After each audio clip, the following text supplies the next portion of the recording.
Hi, everyone. Welcome to Experiential Tech Day, also known as Day 2 of Launch Week 10. I'm Steph Beckett. Hey, I'm Megan Dutta. We're so excited you're joining us today. We have a lot of great stuff coming up. Mhm. But first, we're going to go quickly through some housekeeping stuff. As a reminder, one of the best things about Launch Week is you can earn 2.5 CTS, CTSD, or CTSI RUs per day. So if you attend live, you're only getting them if you're watching live, and attend all week, you can get 10 RUs for the week. So, a reminder, you can only be earning these if you're watching it live, logged in Mhm. on the launch platform. You have to be logged in for the entire day and actively participating in our polls to get your credits. And those Right. certificates will be mailed within 10 business days of the event. Yes. And that's going to come from the email address cts@theraveagency.com. As always, if you have questions about that process, if you didn't get the email and you were supposed to, you can reach out to me and I will get you in touch with the right people. And I am Steph, STEPH, at theraveagency.com. Yes. Steph, do you want to give a quick little platform overview? I can. So if this is your first time joining a launch week or a launch event with us in general, hi, welcome. If this is your second time, millionth time, welcome. Thank you for joining us. So to our right of where you see my head and Megan's head, that is going to be the place for you to submit your questions. If you have any questions that come up that you would like me or Megan to ask our panelists today, or if you have a question for any of our other organizations who are going to, or other people, presenters who are going to be having sessions today, put those there. That will be the easiest place for us to see them and get them to the right people. Below me and Megan, that is where those poll questions are going to live. So if you want that CTS credit for today, make sure to be answering those poll questions as they come up, because that is going to help us gauge how you are staying engaged. We have a fun question on there right now. So go ahead and answer that. If you could experience any piece of technology from a sci-fi movie or a show in real life, what would it be? We got some good answers for you. Megan, do you have an answer? What would you like to experience from Oh, any a technology from any movie? I don't know. You're putting me on the spot. I'm scared of it all. Like, I I'm always go back to like Minority Report where they're like, Yeah, like, yeah. I think mine would be like a good old-fashioned teleportation device. Like, what if I never had to pay for a flight again and I could yeah, just like hop in my little pod and I could just be where I needed to be? Like, that would be yeah. amazing.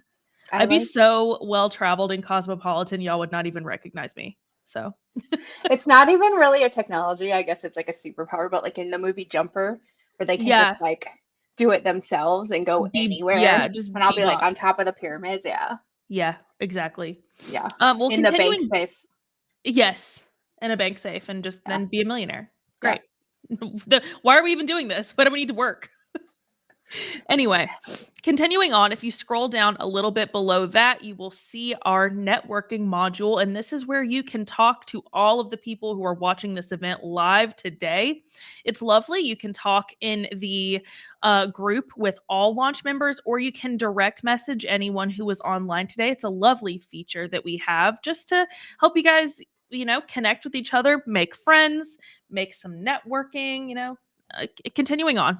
Anyway, if you keep scrolling, it also has our agenda for all of today. So if you need to step away, need to remind yourself what time a certain session is, that is the way to do that. And then, of course, if you keep scrolling, we have all of our sponsors and partners for this week. Yeah, let's And give a special shout out to all of our sponsors for the week because they make this possible for you to get this free education. So thank you to Audio Technica, Aver, Crestron, Matrix Video, Modern Atomics, Televic, and TV One. Yep. And we have a lot of really great organizational partnerships this year in this launch week. So thank you also to Avixa, Cedia, Edge, DSF, Hetma, Idea, Save, and Wave It. Speaking of our partners, we have DSF, as Steph mentioned, which is the Digital Signage Federation, and obviously that's a large focus for today. I actually got to interview a few weeks ago one of their board members, Michelle from Legrand, and I think we should play that and see what they're up to. Sounds good to me. Let's roll it. Hello, and welcome to Launch Code Decoded, where we go behind the scenes of the hottest tech events, products, and services. Today, I am joined by Michelle, who is on the board of the Digital Signage Federation and also works at LAVNCH. Hey, Michelle, it's so good to see you. Hi, Megan. Nice to see you too. So, in case people aren't familiar, even though I'm sure everyone else is, can you tell us a little bit about the Digital Signage Federation and its mission? Of course. So we're an independent organization of volunteers. Our mission is really to help educate those who are interested in understanding more about digital signage, applications within all verticals, and really connecting one another so that we know who the ecosystem partners are when we come to the table in front of a client and can be better informed and better connected when we need to approach a solution. So that's what we're here for, is to really broaden the scope of digital signage in our small little world of AV. You've been doing some really cool things this year. What are some of your latest initiatives? So we're coming right off the heels of our last Mix and Mingle, which means we just had our last board meeting, which was focused on 2025 planning. So great time to talk about it.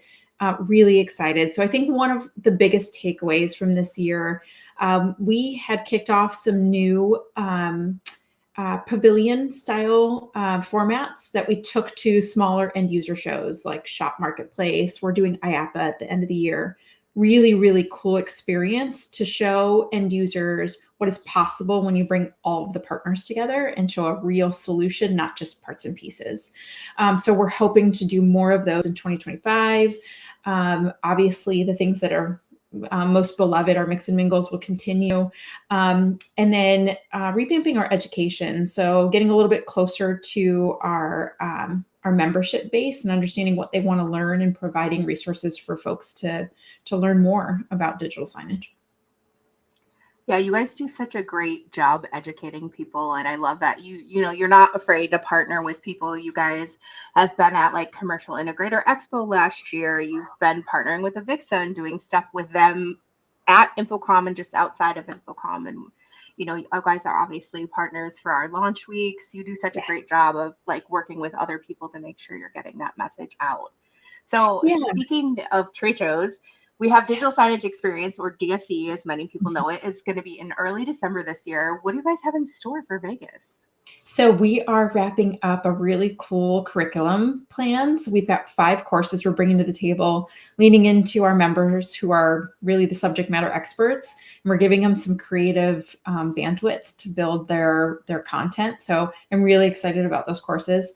And then we'll, of course, have a booth at DSE where folks can come learn more about Digital Signage Federation, find out who board members are. We've got some really exciting board seats opening in 2025. So as folks want to get more involved, there's opportunities to volunteer.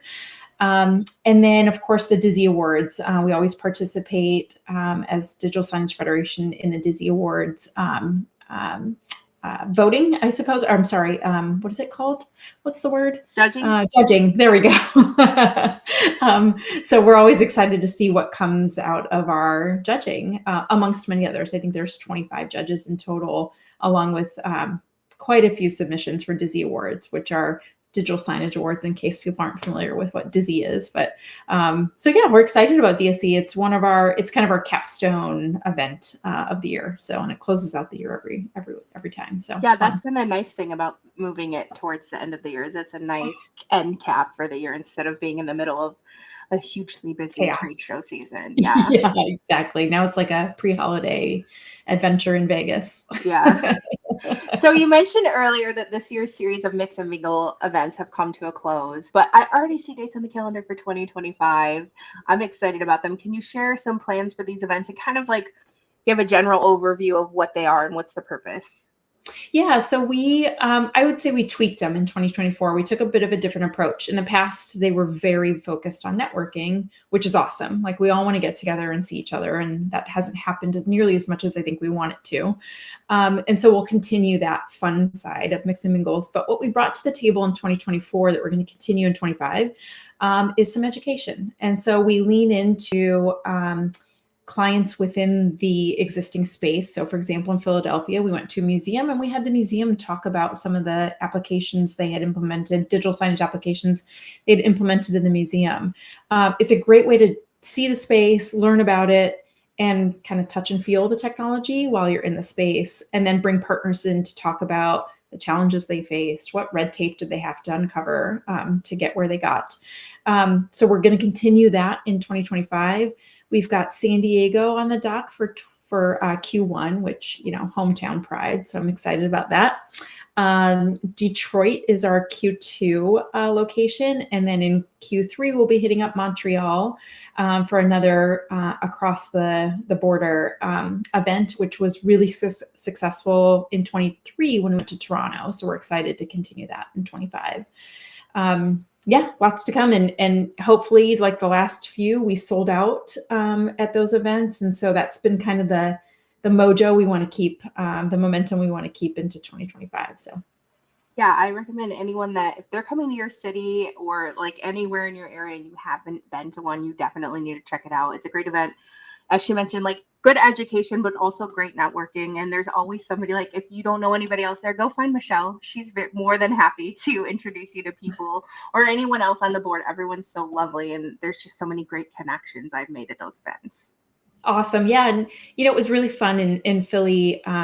I just wanted like a pride moment for me. I haven't been involved in the board very long, but it was a bit of an inner circle in the past. And in Philadelphia, I saw AV integrators more than I've ever seen at our events. So we're starting to branch out and bring people to the table who want to get involved and understand more about digital signage applications. It's a growing market, and so people want to go capture that revenue. So we're doing the right stuff and we're getting in front of the right people. So it's really exciting. So last question, if people want to join, why should they join and where can they find more information about that? So why join? It's really about expanding your network personally. So as an individual, it's identifying who do I talk to when I've got an opportunity and I need to know what CMS I should really be using, or what is CMS? My gosh, for some people, that's even a large question that we sometimes get embarrassed to ask, right? The questions that we feel like we should know the answer to. So from an individual perspective, I can say, it's a networking opportunity to really get to know people in the industry who know more than you do and can help you learn.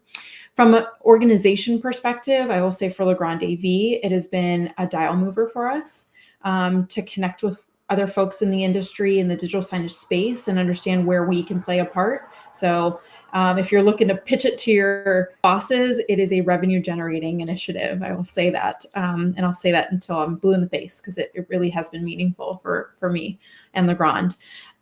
You can find out more at LAVNCH. See, I wear my LAVNCH cap 90% of the time, but digitalsignagefederation.org. You can actually join right on the website. And by joining as a sponsor, which means you and your company participate at a certain level or above, you actually get included into our Digiscape, which is something we launched this year as well in 24. That's really just a visual of all of our members. So if a client comes to the table and is looking to understand where to start, they have a really good understanding of the ecosystem, who plays a part, and who they can reach out to find a trusted advisor.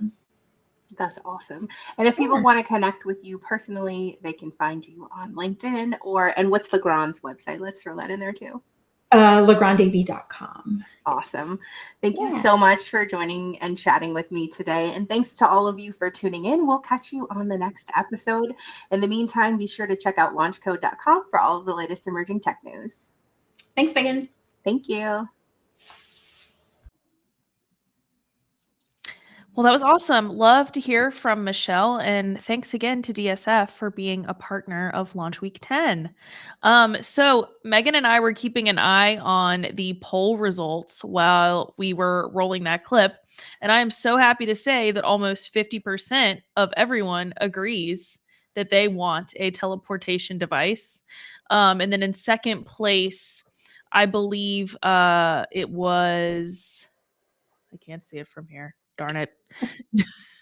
Oh, yes, the holodeck. And then sorry, I have to pull these up on my own thing so I can see. And then yes. And then it looks like the AI assistant was like coming in third. One of our coworkers really wanted that one to be the first one. So sorry, not everyone wants a Jarvis or a Hal. Hal ended up being bad though. That's like the whole part of the movie.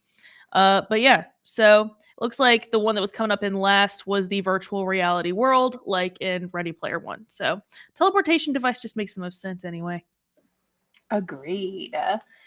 Getting a little bit back on track towards digital signage and experiences, we want to talk a little bit about Digital Signage Experience 2024, which is coming up in this December. We're so excited. Steph, you are traveling to that show. What are you I most am. looking forward to? Um, every trade show, I think that what I look forward to most is continuing the great relationships I have in the AV community and forming new ones.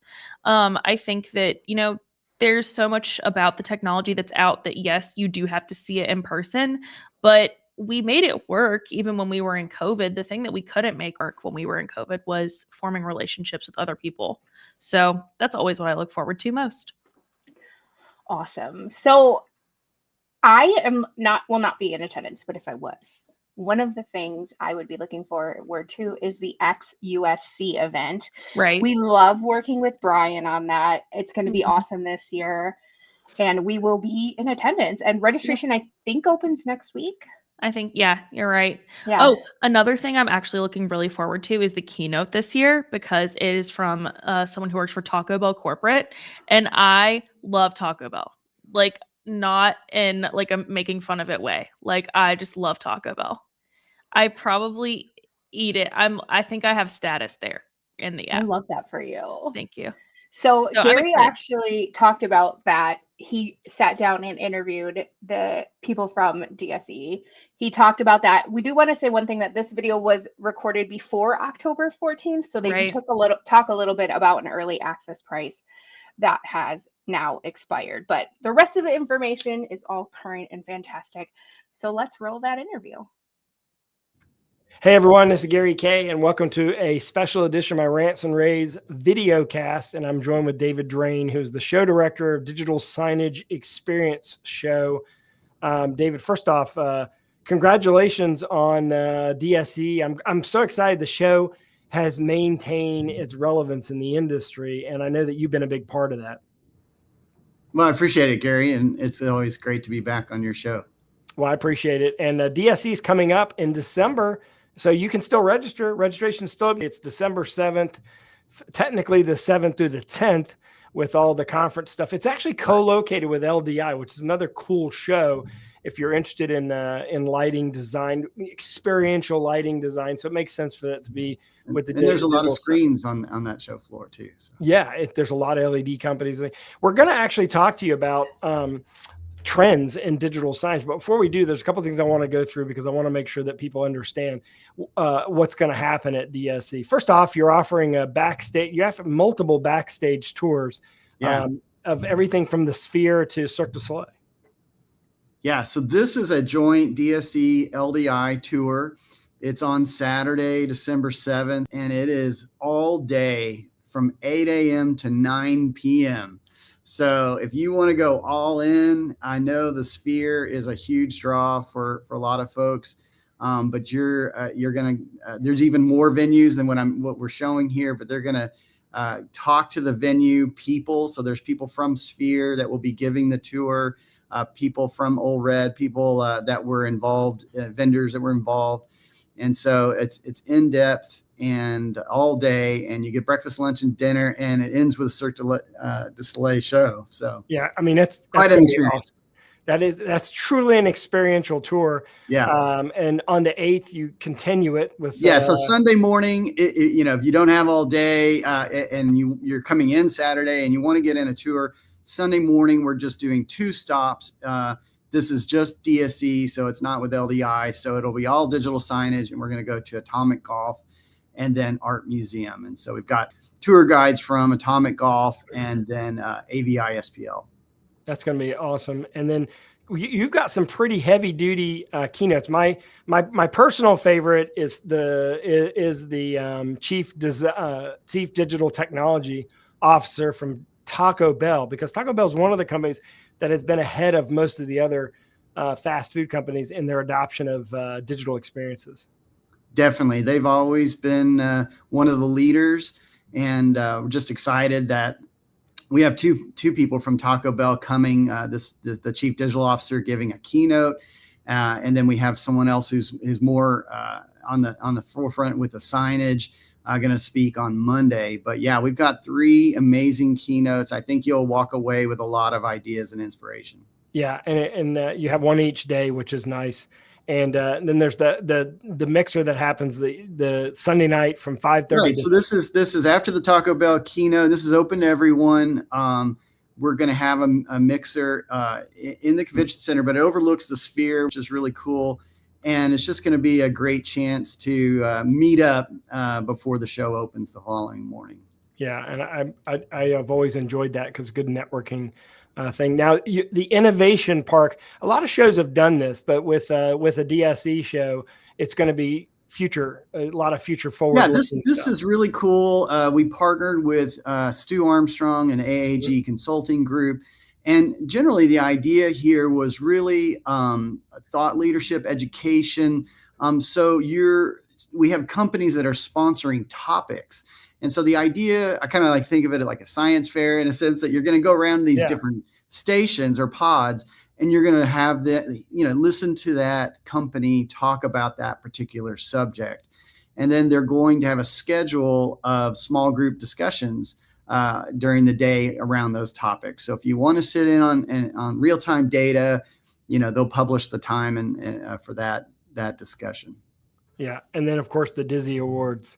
Yeah. Dizzy Awards, we had a record number of entries this year. Good. So the quality is so high. I'll just say in advance, if you don't win, don't feel bad because the quality is really outstanding. It's an amazing to be a finalist. And yeah, we'll be announcing our emerging talent person and trailblazers this year. So.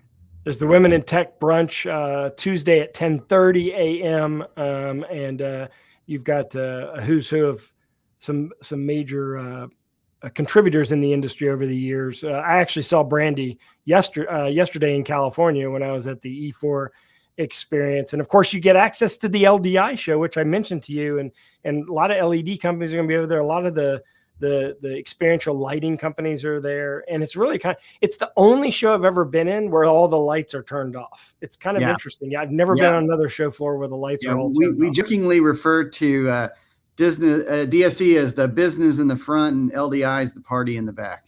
Yeah. And as you mentioned, the advance rate ends October 14th. You can actually use our code Rave POD. Is that right? Rave POD? Yeah, Rave Pod. Okay. For a free, Rave Pod for a free Expo pass and an extra $100 off the conference program pass as well. I want to talk to you about, you and I met years before you were involved with DSE. I mean, you've always been involved with digital signage, but DSE, and you have a good, you have relationships everywhere in the industry. And I'm kind of curious, the industry is evolved quite a bit. Signage is no longer, internal HR communications and welcome to the office like it used to be. Of course, we've grown outside of even wayfinding. Wayfinding, of course, is still a big part of it. Into the advertising industry, using, and actually in a lot of cases, specifying what quick service restaurants and fast food restaurants, and even the experiences that people have at events that involve digital signage. I'm kind of curious as to how you feel about all this and where the edges of our market is. Oh, that's a great question. And the great answer is that it's expanding and it's getting blurry, but that's okay. It's really getting out there. There's still very much the place for tradition, I guess what I almost call now traditional digital signage, which is, hanging up an LCD screen to communicate to your audience, whether it's with a digital menu board or wayfinding, as you mentioned.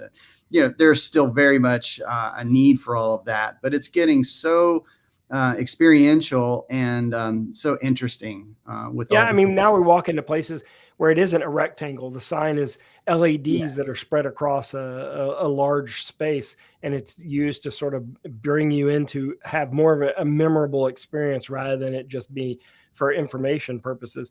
But in these sort of like traditional signage roles, I see e-paper as being a big player in the future, because e-paper, you know, from a cost effectiveness standpoint and a cost of operation standpoint, could be, and I hate to use this term, but in this case I will, a game changer.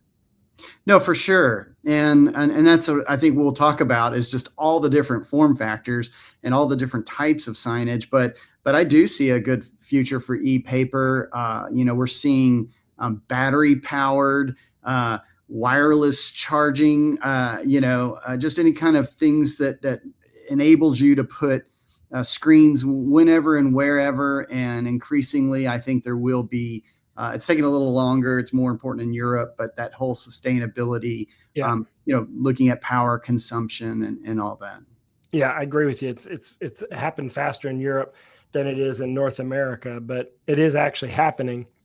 And then finally, I think that companies like Apple and Google and Facebook and others are having an impact on the signage market, because we're starting to see that connectivity between the mobile device and the in-person, the larger signage. I was even in Times Square. You actually have the ability to interact with the content on a platform like that. But I think we're going to see that more personal signage.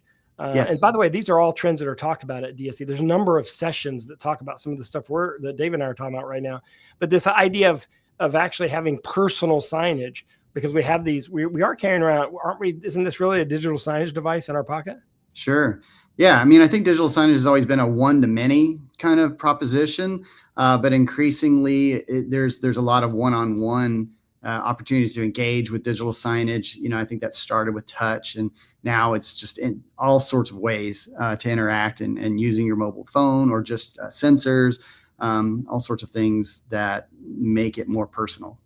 Yeah, and the market keeps growing. It is one of the fastest growing segments of the AV market. If you can even categorize it as an AV market, signage goes outside of AV. So if you're an integrator and you're interested in growing your business, signage is one of the best places. I love the esports market as one example, and I love the digital signage market. Those two markets, I think, are easily the sort of low-hanging fruit opportunities to grow your business.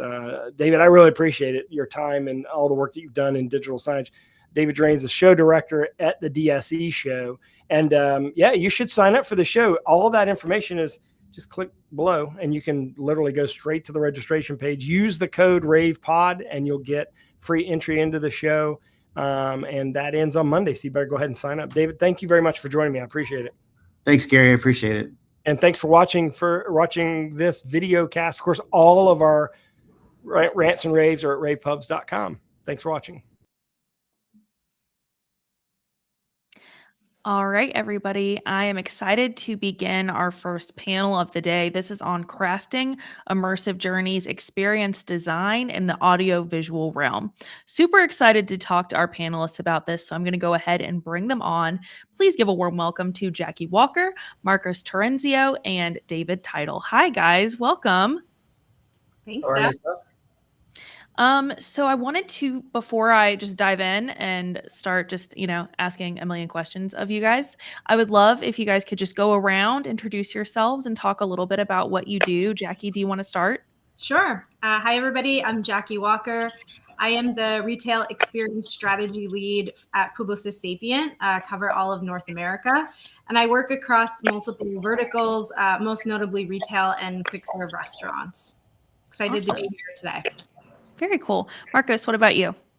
I'm Marcos Terenzio. I'm the Senior Director of Digital Experience at IA Interior Architects, and we're a global architecture and experience design firm working across retail, workplace, hospitality vectors. Have a long history in branding, creative, experiential design, and always been focused in digital within physical environments. Very cool. And David, what about you? David Title. I'm a partner here at Bravo Media, and we are an experiential production company that works with brands and agencies and organizations to develop and produce cool, new, innovative experiences and displays and that kind of stuff. Awesome. So, for our audience members, if at any point during this panel you have questions that you would like me to ask any of our panelists, go ahead and put those in the Q&A next to us, and I will pepper those in along with my own questions. So, to get us started, I would love to just throw this out to the entire panel. So, let's talk about how can a user-centric approach influence the design of immersive experiences? Just kind of a wide net of a question, if you will. So that's for whoever wants to go first. Oh, I'll jump in. User-centric's a funny word because I don't know how you design without the user, but I do think one of the, we work across a lot of different kinds of events and in a lot of different environments. And even though an individual can be the same person across a lot of different times and places, how they're going to behave or want to behave or what they'll respond to is going to be different in, a museum setting versus a retail setting versus a music festival versus and so when we think about the user and being user centric, a lot of what we think about is not just the user but the world that we're encountering that person to help inform that first step of experience design. Because there are things I would happily do in a museum that I'm just not going to do in the middle of a store. And I see examples of that misplaced kind of often. Yeah, and I can piggyback off some of that. So, specifically at IA, we have one source of truth when we design our experiences, and we use the lens of harmony. So we always look to see how we can harmonize people to place. And that's really guided by research-driven understanding of human behavior across a bit of a global context. So we use a lens of looking at it from 4 aspects. So if you think of harmony in the middle, usually I have a cool bubble diagram to show when I'm saying this, but and if you surrounded that with obviously being client-driven and focused and being cognizant of whatever that brand culture or mission might be, we like to look at it from the lens of spatial, relational, and experiential, and how all those facets can come together. So something that drives our experiences is, we need to realize that our experiences might need to provide coherence, to be able to provide, that kind of mental and physical empowerment, fascination, because you want to be able to provide enriching experiences that are going to be meaningful. And belonging is something that's very important to make sure that it's welcoming and belonging. And that's important to have because we know that people are going to come with their own varying levels of attention, their own perceptions on, what they feel and experience should have. And most importantly, their own emotions, that sentiment-based interpretation on how they're going to gravitate towards that. So that's a lens we use across the entire firm, and everything we design has to be based on that balance of place. I love the point, Marcos, you made about people, because I think sometimes, I work in digital tech consulting. We talk about users, we talk about customers, and sometimes it is tempting to forget that they are humans. Like they're actually people who are interacting with things. And so we try not to take our own biases into that because we're all a sample size of one. But I do think thinking about how you as a human react to things is really, really critical, and thinking about what are people trying to accomplish in a space, right? So there's all of the other considerations. There's what's the brand trying to accomplish, what's maybe the artist trying to accomplish, but really coming back to, at the end of the day, it's a person that is arriving in a place who wants to do something. You want them to do something, which may or may not be the same thing. And how do you help them to be comfortable and relate? And I think sometimes we come up with ideas that sound amazing, but then you start to talk about like, hey, would any of y'all do that? Well, just to add to that, a question we will often ask the folks that we're working with is directly, would you want to do that? Because because you're the creatives or the people, the stakeholders, whoever, you're just another person at somebody else's activation tomorrow. And so it is a very valid, like, if you look at this and be like, oh, that looks dumb, then it's probably dumb. Or like, God, can you imagine? Dumb. I can't believe people are going to do this. I'm like, well, they're probably not. And it's good to use yourself. You're a person too. Totally. 100%. To our social media team who are pulling the quotes to use on social media from each panel, please pull the one it's probably dumb. So at the end of the day, like, no matter what the project is, the goal at some like form is some type of audience engagement, right? So would you share some tips? Because I know each product or each project is different. So what are some tips in general that encourage audience engagement throughout an experience?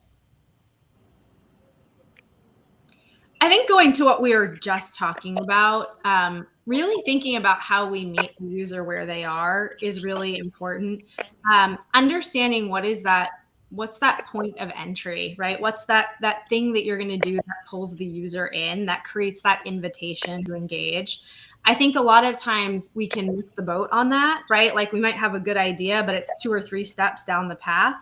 So getting that initial engagement is really critical. I do a lot of boring commercial work, and it's like, the customer is going to scan a QR code. Nope. Yeah. Try again. Or the customer is going to download an app. No. Right? So it's like, how do you create that right, very low friction entry point that a user can show up and start to experience it and then decide that they want to come and play, not like forcing too much of a commitment out of the gate. Or earn the friction. Make the friction worthwhile. There's I used to work with this wonderful woman named Bernadette Castro, who was the daughter of Castro Convertibles. If you live in New York, you know Castro Convertibles. And she used to always ask us when we were helping them with some marketing stuff, she's like, I don't know, David, is the juice worth the squeeze? And it's like, again, like, it seems like silly, little adages and stuff, but like, those are really important thoughts. Is it like, I hate activations that feel like a bait and switch, where it's like, here, come do this really cool thing, and at the end of it, you're like, oh, why did I do all that? Where it's not a fair bargain, and that can be, really counterproductive to all the reasons why you did that thing in the first place. Yeah, we often like to look at it from varying levels of engagement, right? So I mean, echoing what Jackie and David just said, yeah, once you have somebody enter to your experience, regardless of the place that it exists, you want to be able to slowly pull them in and be cognizant of where they want to participate and at what degree and level. So knowing that not everybody's going to be automatically engaged and want to participate, we often follow the same methodologies that you would for, a UX design perspective, where you have that initial state or that primary high level information based entry point that then turns into a secondary, more detailed state that somebody can participate, and then eventually tertiary information points.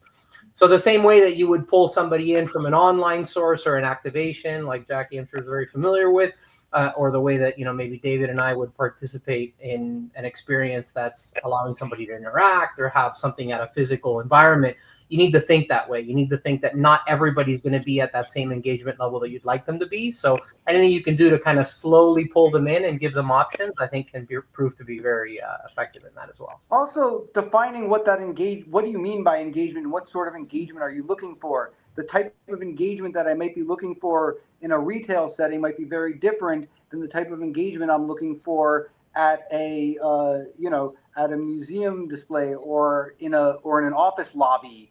And understanding, what kind of engagement are you looking to generate is really important, because if the engagement you want is come and write something down on this thing and do these different things, that's a real high level of engagement that you're trying to move people towards. Whereas if the engagement is, I want somebody to spend a little bit more time in a place, or I want somebody to walk away with a certain amount of information or a vibe, that's a different kind of engagement. I think too, and this is maybe sounds overrated, but explaining to a customer, a user, a participant, what you want them to do, right? Like sometimes it's super obvious what you want them to do. Sometimes it's really not. I remember I was in a retail store playing with this experiential thing, and you put in your email address, and then it was very high-end luxury fashion, and then you pick a background, and then it just started rolling video, and there no explanation of what was happening. So we're, I'm there with a bunch of people. It's actually like a client tour we're doing. I'm standing there and we're like, is this a picture? Is it video? Like what am I supposed to do here? So we stood there awkwardly, and then it was like, congrats, and you could email yourself the video. And we were like, that was terrible. I don't know what just happened, right? Like I didn't know how to play because the rules were not clear. So really thinking about how do you set the right expectation? Everything is not always self-evident. Yeah. And like also what's the point of that? Like what is the retail store getting out of that? Email addresses. Yeah. Oh, great. Love that. And sometimes it's too obvious, right? Like if Yeah. the customer can say like, oh, this was to get my data, even if you're not like a consultant, then you probably are doing the wrong thing. And by the way, that's back to that bait and switch. We often will tell our clients, look, if the core purpose of this is to collect data, give them something that's worth them giving you their data. Yeah. Make them feel like this was a fair exchange. Because, obviously we'll happily give up our data for all kinds of reasons. And whether we give it up or not, it's gone anyway. So it's sort of a moot point. But the feeling of it is what you can control. And so if it is going to be something where I want to get the data, then make it worth my while. Yeah, and sometimes the biggest challenge is to help clients understand that their end users are not in the same mind state that they would like them to be, right? So I think that's both a challenge and maybe a blessing that we have as designers, is to help them kind of get to that aha moment when, maybe data collection wasn't the most important thing that they could achieve. Maybe a little bit of brand awareness and a little bit of engagement that can extend beyond that can be more effective. So I think that's probably one of the best tips that I would say is find ways to sometimes make the client see things in a different light too. Yeah. Yeah. Good points all around. So a trend that's like kind of happening right now are these multi-sensory elements in experiences. So in what ways have you or would you balance these elements without completely overstimulating and overwhelming an audience? I mean, sense the tricky one. Yeah. And while it's a super powerful tool, it's super hard to control. But I think still important in the sense of, if you're mostly used to creating largely digital experiences, and now you're creating experiences out in the real world, which is where we spend most of our time, all five senses are engaged. Whether or not you're using them specifically is up to you. But they're all happening. And so, that has that, and that starts to get into a lot of what Marcos and the folks in his world are dealing with, in terms of, how a physical space impacts all of that. And light and sound and, walking into I love walking spaces with architects and talking about, the issues about echo and how we can change that, because that's going to change the way I feel in that space. And, the light, the sound, and then when you get into real specific, very specific experiences, obviously how you heighten or lower those becomes really important. But it's, and it's why what I love most about doing experiential work is it forces interdisciplinary collaboration in a way that a lot of other kind of, marketing / whatever this is that we do, it really, you have to bring these different, professions and specialties together if you really want to make this thing work. There's no one's doing this on their own, at least not well. Yeah, and if we think about, you know, the different senses, each one of them can send different types of stimulus to the brain. And when you have that combination, like David was saying, whether you like it or not, you're always reacting to all your senses. When you can use those in an experience, I mean, the possibilities are endless. You can actually transform experiences and transcend physical boundaries, right? So if we think about the best innovations and that we're seeing in spatial design and immersive technologies, to be able to apply that into a real physical environment by pulling on some of those heartstrings through the senses can be very powerful. So beyond just how can we complement a natural space, how can we transport somebody to be somewhere else, you know, and what are the cues that we can do to make it more believable and slowly have you be more immersed. And yeah, you know, I mean, the second part of your question, I think, was how do we do that without overwhelming the audience? So I think by delivering that slowly, right? So if you are going to use multiple senses, don't unleash them all at once. Like, you know, start by sight because it's the most obvious, and then slowly add sound and other immersive features.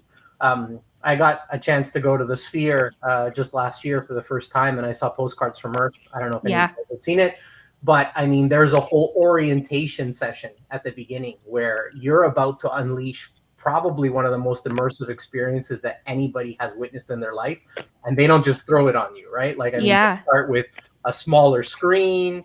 The sound is coming from one point behind the screen only at a lower volume. And then as, you know, the piece progressed, they open it up. And even the narrative at the beginning has somebody climatizing to that environment, calming their breathing, and then slowly it unleashes. And what I love is that everything, you know, everything old is new again. I remember going to the early IMAX screens, and there was this big opening sequence that was funded by Dolby, where they showed you the speakers behind the walls and where the different sound was going to come from. And it was the same thing. It was prepping you, getting you into the space. And not only did it get you, you know, sort of eased you into it, but it also, you know, and the same is true for the Sphere, it builds anticipation, and, you know, there's a lot of other stuff that you're getting from that.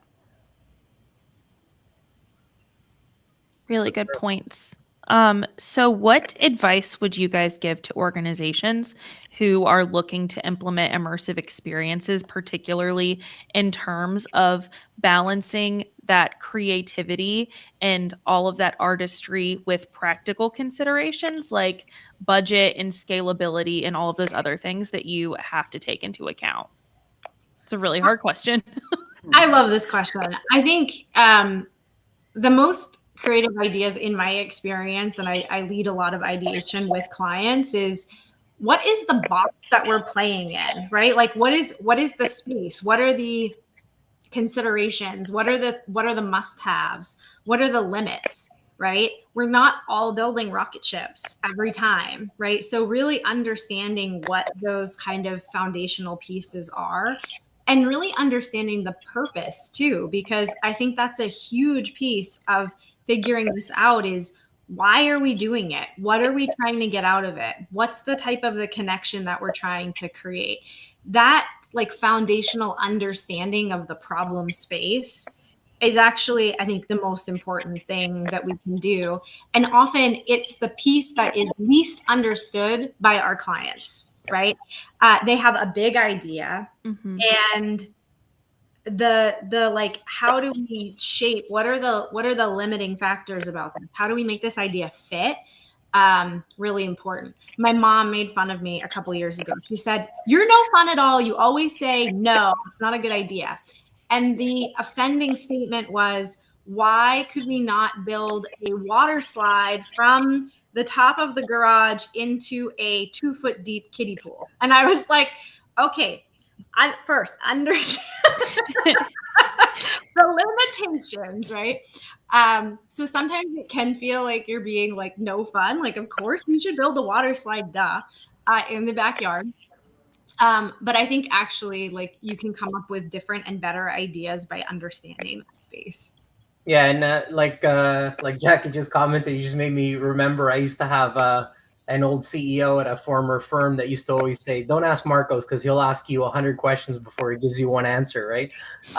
And I used to always take that as a compliment, because I think, the advice I'll always give any client is you need to start with a sound strategy, right? To understand, first and foremost, like Jackie was saying, who's your audience and what objectives do you even have for this experience?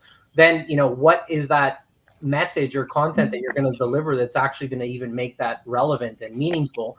And then start to think about, what's the optimal technology that can help deliver it, or, who's going to drive it, who's going to steer it, how are you going to update it? But if you don't start with that solid foundation on understanding the why, I think it's a real missed opportunity for a lot of clients. So that's always my number one. The other thing I'll add, just from a pure practical production kind of side of things, is real world experiences take place in real world spaces.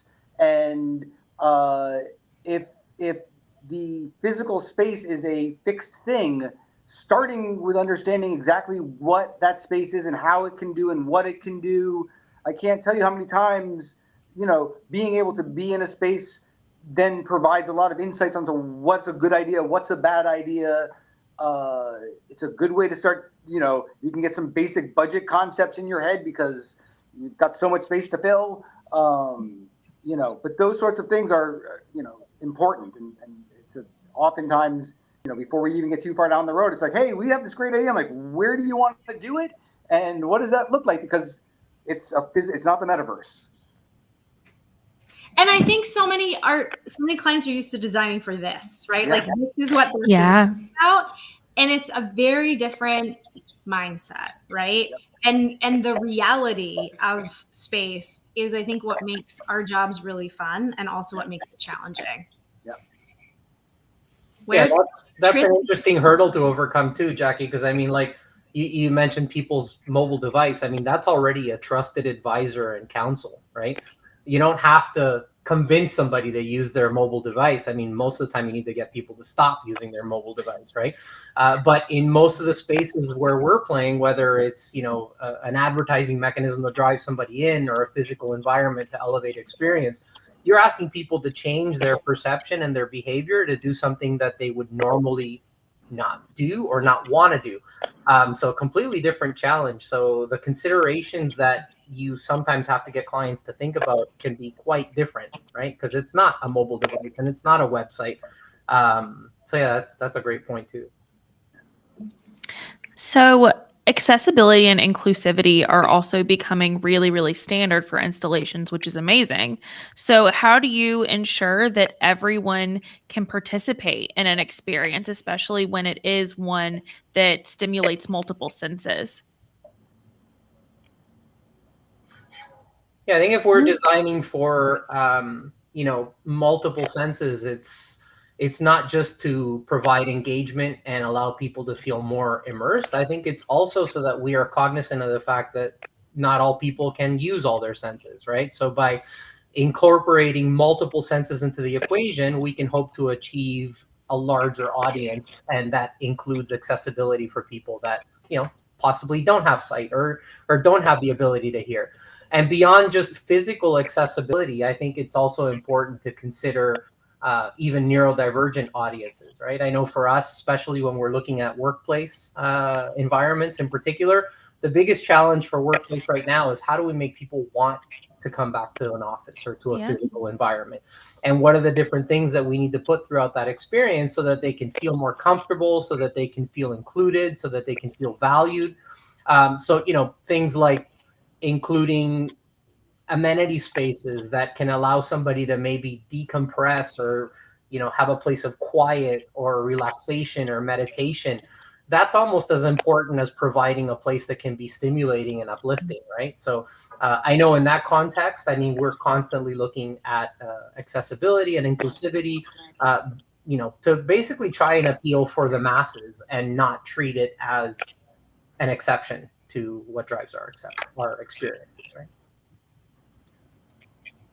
I think empathy can be underrated, right? Like, just like really thinking about who are all the range of people that might have the experience, and how do we make sure that we're putting ourselves in their shoes. The other thing I think about is we do a lot of web accessibility work.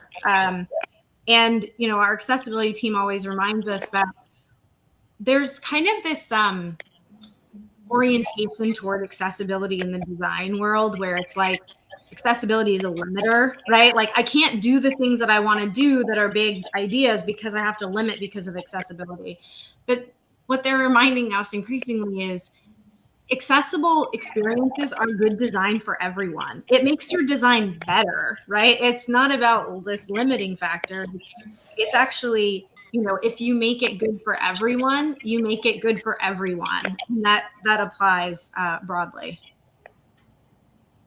Yeah, and ultimately we're trying to get the highest level of response or engagement, not always engagement, but response from our audiences depending on the experience, right? So the more that we can make that accessible to everyone, then the more likely we're going to achieve that objective. It's kind of a simple way to look at it, but I mean, it makes sense, right? So when we're thinking about leveraging audience data, are we looking into this kind of new realm of even being able to leverage audience feedback in real time to be able to like refine and improve anything, or are we like not there yet in terms of technology and capability?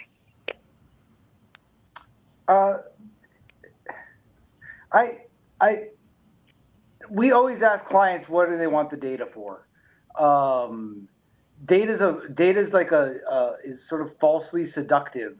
It feels really important. I can put it onto an Excel sheet. I can show it to people. I can sort it. I can organize it. I can put it up against the KPI. But in 20 years now of designing experiences and activations, not one time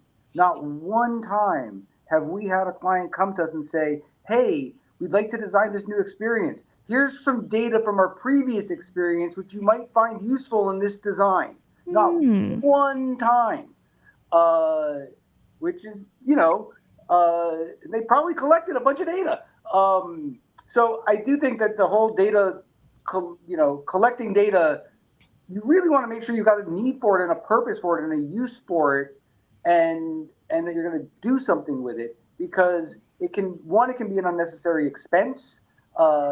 It can be an obstacle to engagement. It can make people feel uncomfortable. There are good ways and bad ways to do it, but it's you probably don't need their email address. But if you have a real specific reason, great, let's use that. But yeah, we can collect so much data now. Like, it's stupid how much data we can collect. But what are you going to do with it? And is it really important? And is it actionable? And if so, then let's build around that. Let's use it. Yeah, I think. Go ahead. No, go ahead, Jen. I was going to say, I think this question is the biggest, like, it depends is the answer. Right. Like, I'm doing work right now with a quick serve restaurant brand, and we are doing AI-driven merchandising. So we are absolutely looking at, what do we show a customer? What do they do?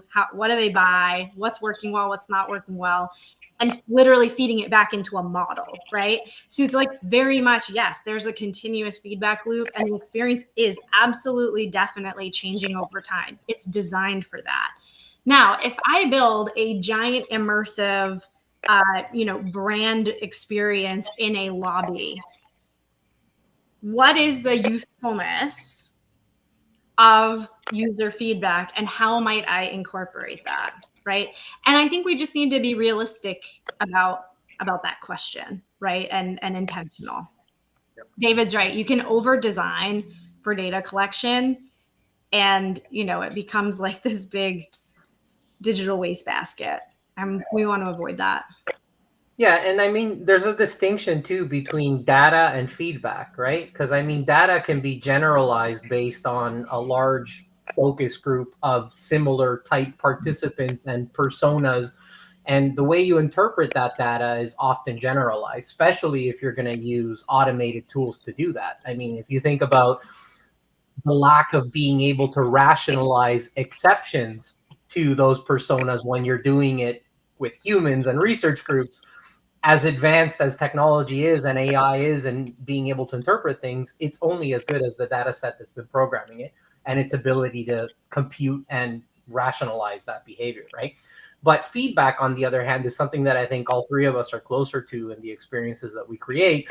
If we provide ways for users to provide you with quick, simple feedback or choice or selection that can then steer and guide that experience, then it becomes more personal to them. And then immediately you're able to help them kind of choose their own adventure as they're using your experience. That's going to prove to be a lot more beneficial and allow people to drive it. So it's kind of a loaded question, right? Because you said data and feedback and refine and real time, right? Because each one of those is a different variable to that equation.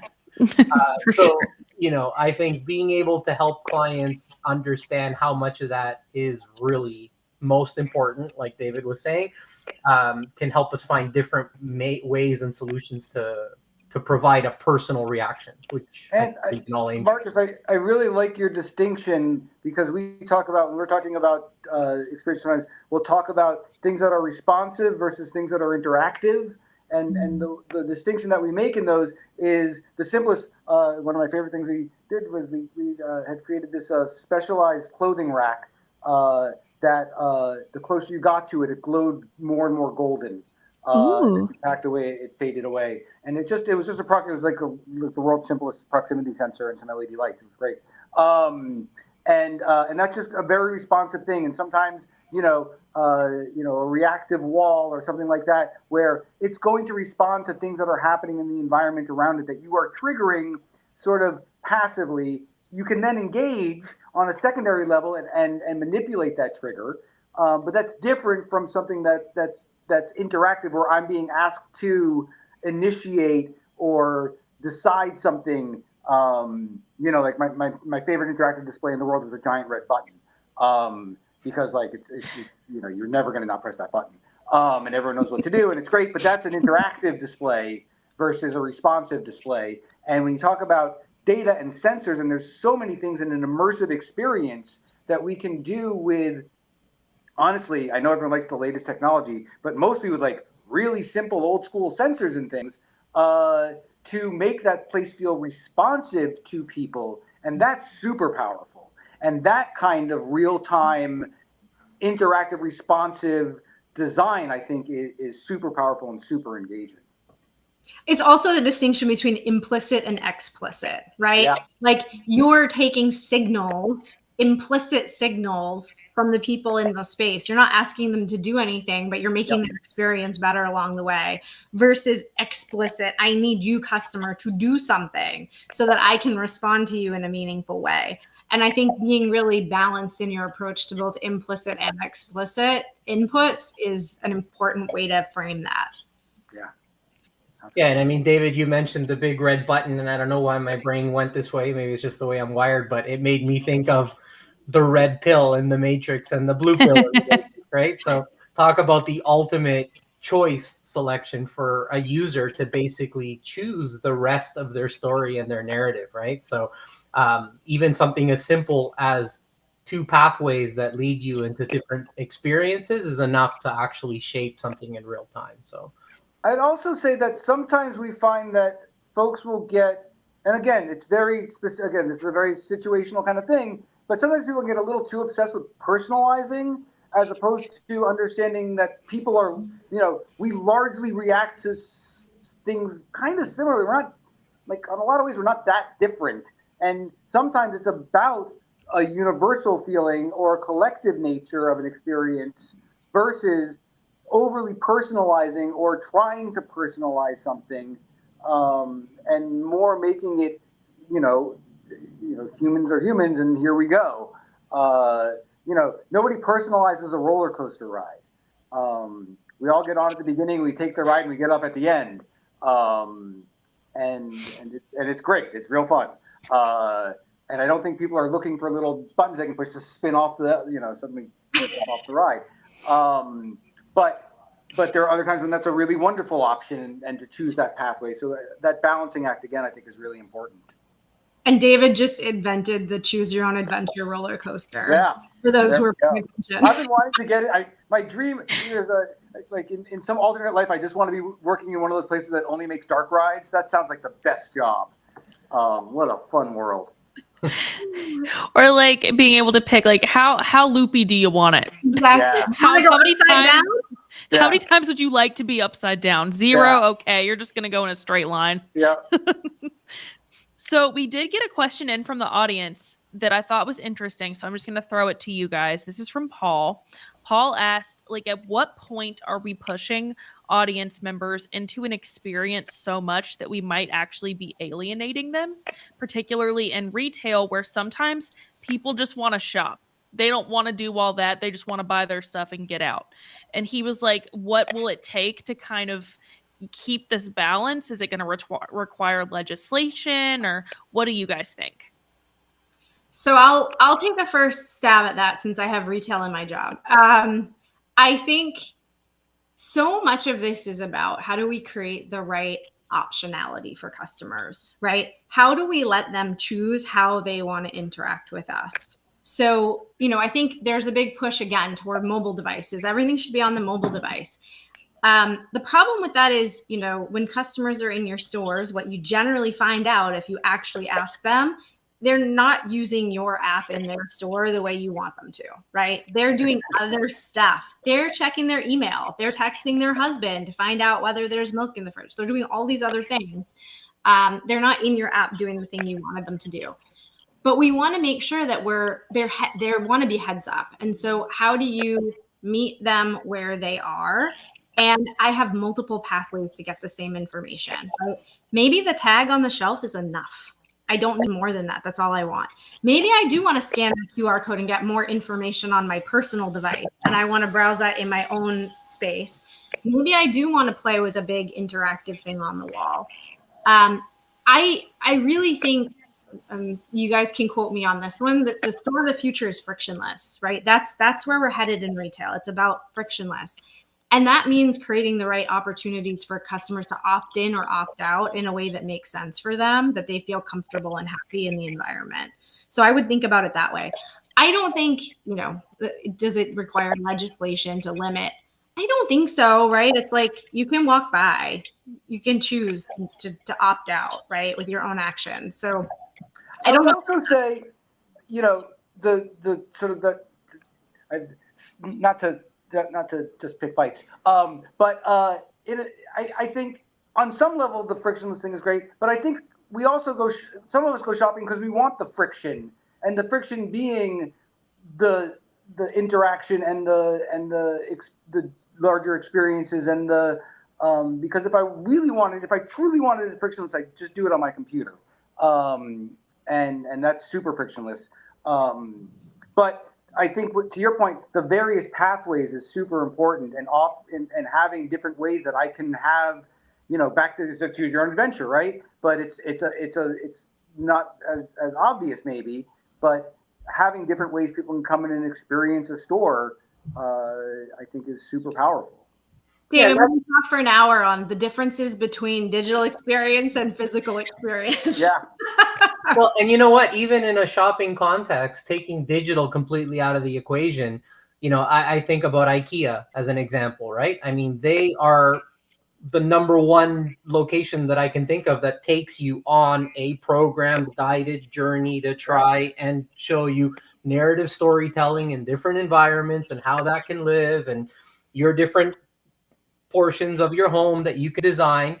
But they also do give you little escape routes down the sides that if you want to bypass an entire area, you can take, or if you want to just be on the lower level and go right to the racks and pick up your item, you don't have to go through that whole experiential journey, right? So technology aside, I think retailers that do it effectively, to Jackie's point, provide you multiple ways to browse and shop and engage. And I think, the user who prompted the question, I would say if the way that you like to shop is immediate, quick, easy, frictionless, get in, get out, it's representative of a lot of people that want to shop that way. But at the same time, there's different people that choose to build brand affinity with a particular place where they want to shop. And they want to know that if they're going to buy something from this brand, it's because they want to buy into the culture, the community mindset, or maybe even just feel that they share common values that this brand wants to achieve. A lot of those things are hard to tell if you're just limiting yourself to traditional merchandising and price points and signs and quick in and out entry, right? So I think a lot of it depends too on the type of brand and the type of location and what the stories are that they need to tell. And most importantly, I think, like we've been saying with every single question, is who is that end user and what do they want and how can the experience be personalized and catered to reach them? I think it circles back around to some of our previous topics too. Like accessibility is a big one, right? Like how are you thinking about different types of customers with different capabilities? I always use the my dad test, right? Like my dad would rather, I don't know what, than order from a kiosk, right? Yep. But now you go to McDonald's, you go to Taco Bell, like they want you to use that kiosk. And if you don't want to use the kiosk, you have a little bit of a problem, right? Doesn't like that, right? No. It also goes back to like, who is your customer and what are they willing to do? I had a conversation with a B2B client once. They have these warehouses, right? And they said one of their biggest things they wanted to work on is self-service. And I said, okay, like what would your customers do? Like what would be the self-service activities that they would engage in? And they sort of looked at me and I said, like, are they coming because they want the help of your associate to help them navigate the catalog? Or are they coming, like, why are they coming? And I could tell they had not even thought about it for a second, right? Like, well, self-service is good for us. So of course it's good for the customer. And I think that's where things start to really break. Yeah. Good points all around. I did want to ask if, in your opinions, there is a perfect balance of use of cutting edge technology with those timeless storytelling principles to create the ultimate like lasting impact. I feel like that's another loaded question. Well, I mean, I think storytelling and narrative in general is always really powerful as a tool, and also using sort of the general, principles around, looking at those as foundational sort of frameworks for certain kinds of experiences, whether it's, thinking about the hero's journey or, the way that, the way that we deliver, makes a good story satisfying. Is that, how I went through that process? And am I delivering, a moral or message at the end? Is there all those kind of traditional storytelling, devices? Because again, that goes back to the, universality of people. When you read the fairy tales of different cultures, for kids, they're almost all the same. It's different characters, different settings, but again, like how we respond to story is a super universal thing. And it can be a really great, key to unlocking certain experiences.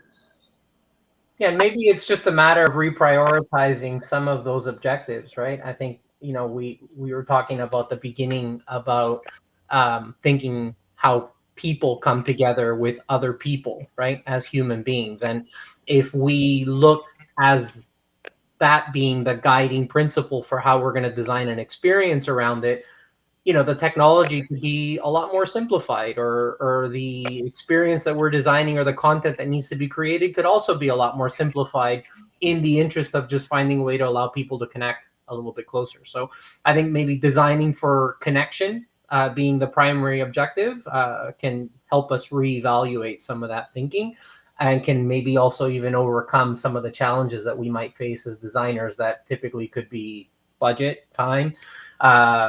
So, it can work in our favor as well. I think the question is always, is the tech getting in the way, or could the tech potentially get in the way? And if the answer is yes to either of those questions, we really need to think hard. I'm going to pick on my local museum. I live in Houston. Museum of Natural Science in Houston just unveiled this huge exhibit about matter.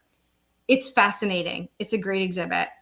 Half of the stuff, and I don't know who designed it, so I'm sorry if I'm offending anybody who's listening to this, although this is feedback. If You are. Half of the content in the exhibit is behind like hand gestural controls, like haptic. None of it works. I cannot get to half of the content in the exhibit. My son and I were so frustrated.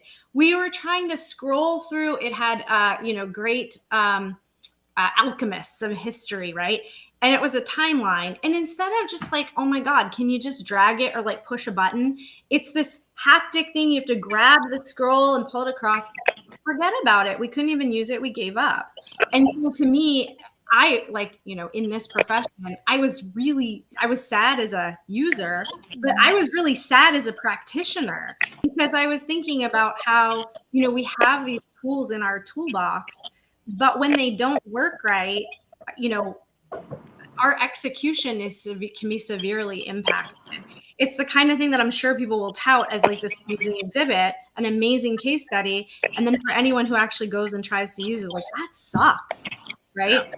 And I think that's something to just really be thoughtful about. Are we using technology because it's cool, or are we using technology because it actually helps?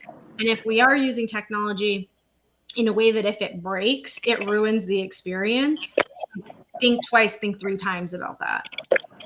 A lot of it can be too using technology before it's reached its maturity and ability to respond the way that you want. And I haven't been to that experience, but I have worked with a lot of gesture experiences over the years. And I remember at the beginning, I used to avoid them like the plague because they never worked properly. But now, as depth sensor cameras that can use skeletal tracking to allow you to move things are a lot more precise, to allow some of that gesture control to happen, those types of experiences that maybe we were looking at 10, 12 years ago that sucked now actually become more effective. And you mentioned haptic control and I think more sophisticated gestures like grabbing and pulling. Those are really cool. I mean, I've played around with them, but some of them might not be quite ready. And a lot of times the tech that gets purchased and deployed does not really match the desired outcomes of what was possible from that type of control. We get a lot of requests for interactive walls, motion walls, in a lot of built environments. And one of the things that's really important that we explain to folks is like that cool thing you showed me on YouTube. Go back and look at it. That is a single person in a clean environment, or it's two people in a clean environment, properly spaced, in the right spot, well lit, and understanding how these technologies behave in different environments and which technologies to deploy in different environments. So, if when we play with like responsive walls or somebody wants an interactive wall in a busy space, I move away from camera technology completely, even though, yeah, I can do skeletal tracking up to a point, and I can do maybe 6 bodies. But what happens when that 7th body comes in? Or when people decide to piggyback on each other, or all the things people do because they refuse to behave the way you want them to. Or how do you design the space to engender the behavior that you need? Do you put spots on the floor? Stand here. Do you create a hall where only one person passes at a time? All of that stuff's really important. I think a lot of what we see, and it's at some point I should just put up a little like post of them. There's like the 25 videos we get sent every year. We want to do this, and the sort of the truth and the fallacy behind each of them, because obviously the people making a lot of this great new technology, and it's awesome, and it's what we love to play with, but when to deploy it or if to deploy it is we always tell people you don't really want the next new thing. You want the thing right before that works really well every time. Yeah. And especially in a built environment situation, when we're doing events, we have a little more freedom. I've got my tech, I've got the wizard behind the curtain, and it's got to work for 8 hours, and I've got 2 more backups on the truck, and we're gonna make it. Versus I'm gonna leave this here, and good luck to you and your poor store manager when this thing doesn't work anymore. And so that's the other part. Like one of the things we found in retail, especially that's been a learning curve for us coming out doing other stuff, is retail doesn't have a grand experiential AV infrastructure to lean on. There's in some cases there's a store manager, and then there's a guy they can call. And so if that thing can't be solved by turning it off and turning it back on again, it can't go into that store. That kind of stuff is really important. And same thing, seen so many things that could have been a cool experience that are just either not working, or were too hard for the store to manage, so they just let it fall into disrepair. It sucks. Yeah, a lot of it is just jumping on technology for the sake of technology, right? And I think that's where clients fail, because they're not really doing a service to their users by thinking that way, right? And if we think about technology before it reaches its maturity, the number one example of that being rushed right now is AI, right? Everybody wants to just incorporate AI into everything just so that they can say we're using AI. But there's few firms that are actually adopting it well and rolling it out. One that I like to celebrate is Adobe and how they're integrating AI as part of the design tools and putting it in the hands of skilled designers so that they can actually use it as part of the workflow, and not before it's become possible to actually achieve the end success with it. So I think that's another really big part of it as well. We make a sticker that says "Now with AI" inside, and you can pop it on anything you want. You sell them for $5 each, and they pretty much do the job. On off the shelf. I think the one, and maybe this is the closing point before we beat the dead horse. Having something that's broken is much, much worse than having nothing, right? So I think that's really the other piece of this, like David is talking about, there's only the one guy. If you can't reboot it and it fixes itself after 30 seconds of being off, it's not a good call. Hit me really hard, because it is like you get stuff and shit breaks. That is a guarantee. And when something is sitting in an environment and you have customers going by it, trying to use it, seeing it, wondering what it was, it's a way worse experience. It really is. So, in the name of that, do you guys have any predictions on the next big trend in creating immersive experiences? Yeah, just put some AI in it. It'll be great. Yeah. I think finding ways to deliver physical environments that give you all the benefits of a virtual world, but in a place where you can come together with other people and other humans, I think is the ultimate objective for an immersive experience. So lots of technologies helping us achieve it. One that I'm really close to and constantly trying to incorporate is transparent display technology as it evolves, and how it can be a layer to help augment space the same way that we might in XR worlds. So that's one. David, tag, you're it. Yeah. I think there's I love a lot of the transparent stuff. We're actually getting one of those HoloConnect boxes in here to play with next week. That'll be fun. I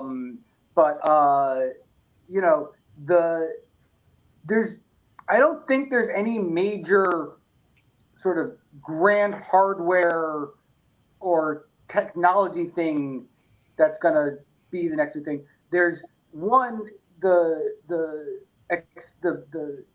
LED costs coming down, projectors being an actual reliable tool now, not these crazy lamp-based jet engines. We love projection mapping was sort of like the first thing we learned how to do, and it's still one of our favorite things to do. It's just a wonderful way to create illusion, and people like to feel illusions.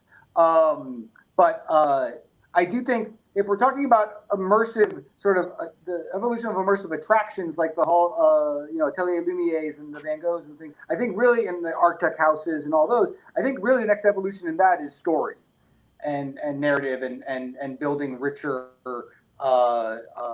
experiences within those that can be more than just sort of the eye candy factor of it. And I see a lot of that already starting to happen.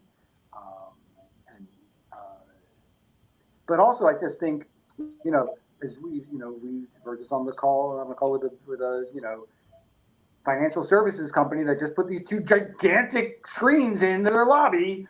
And now they're going to have to become experiential because you can't put a giant screen in your lobby like that and then just pretend it's not there. And I think that's happening. You know, the built environment is bringing more and more of these, more and more AV into it, and therefore becoming more immersive and becoming more experiential.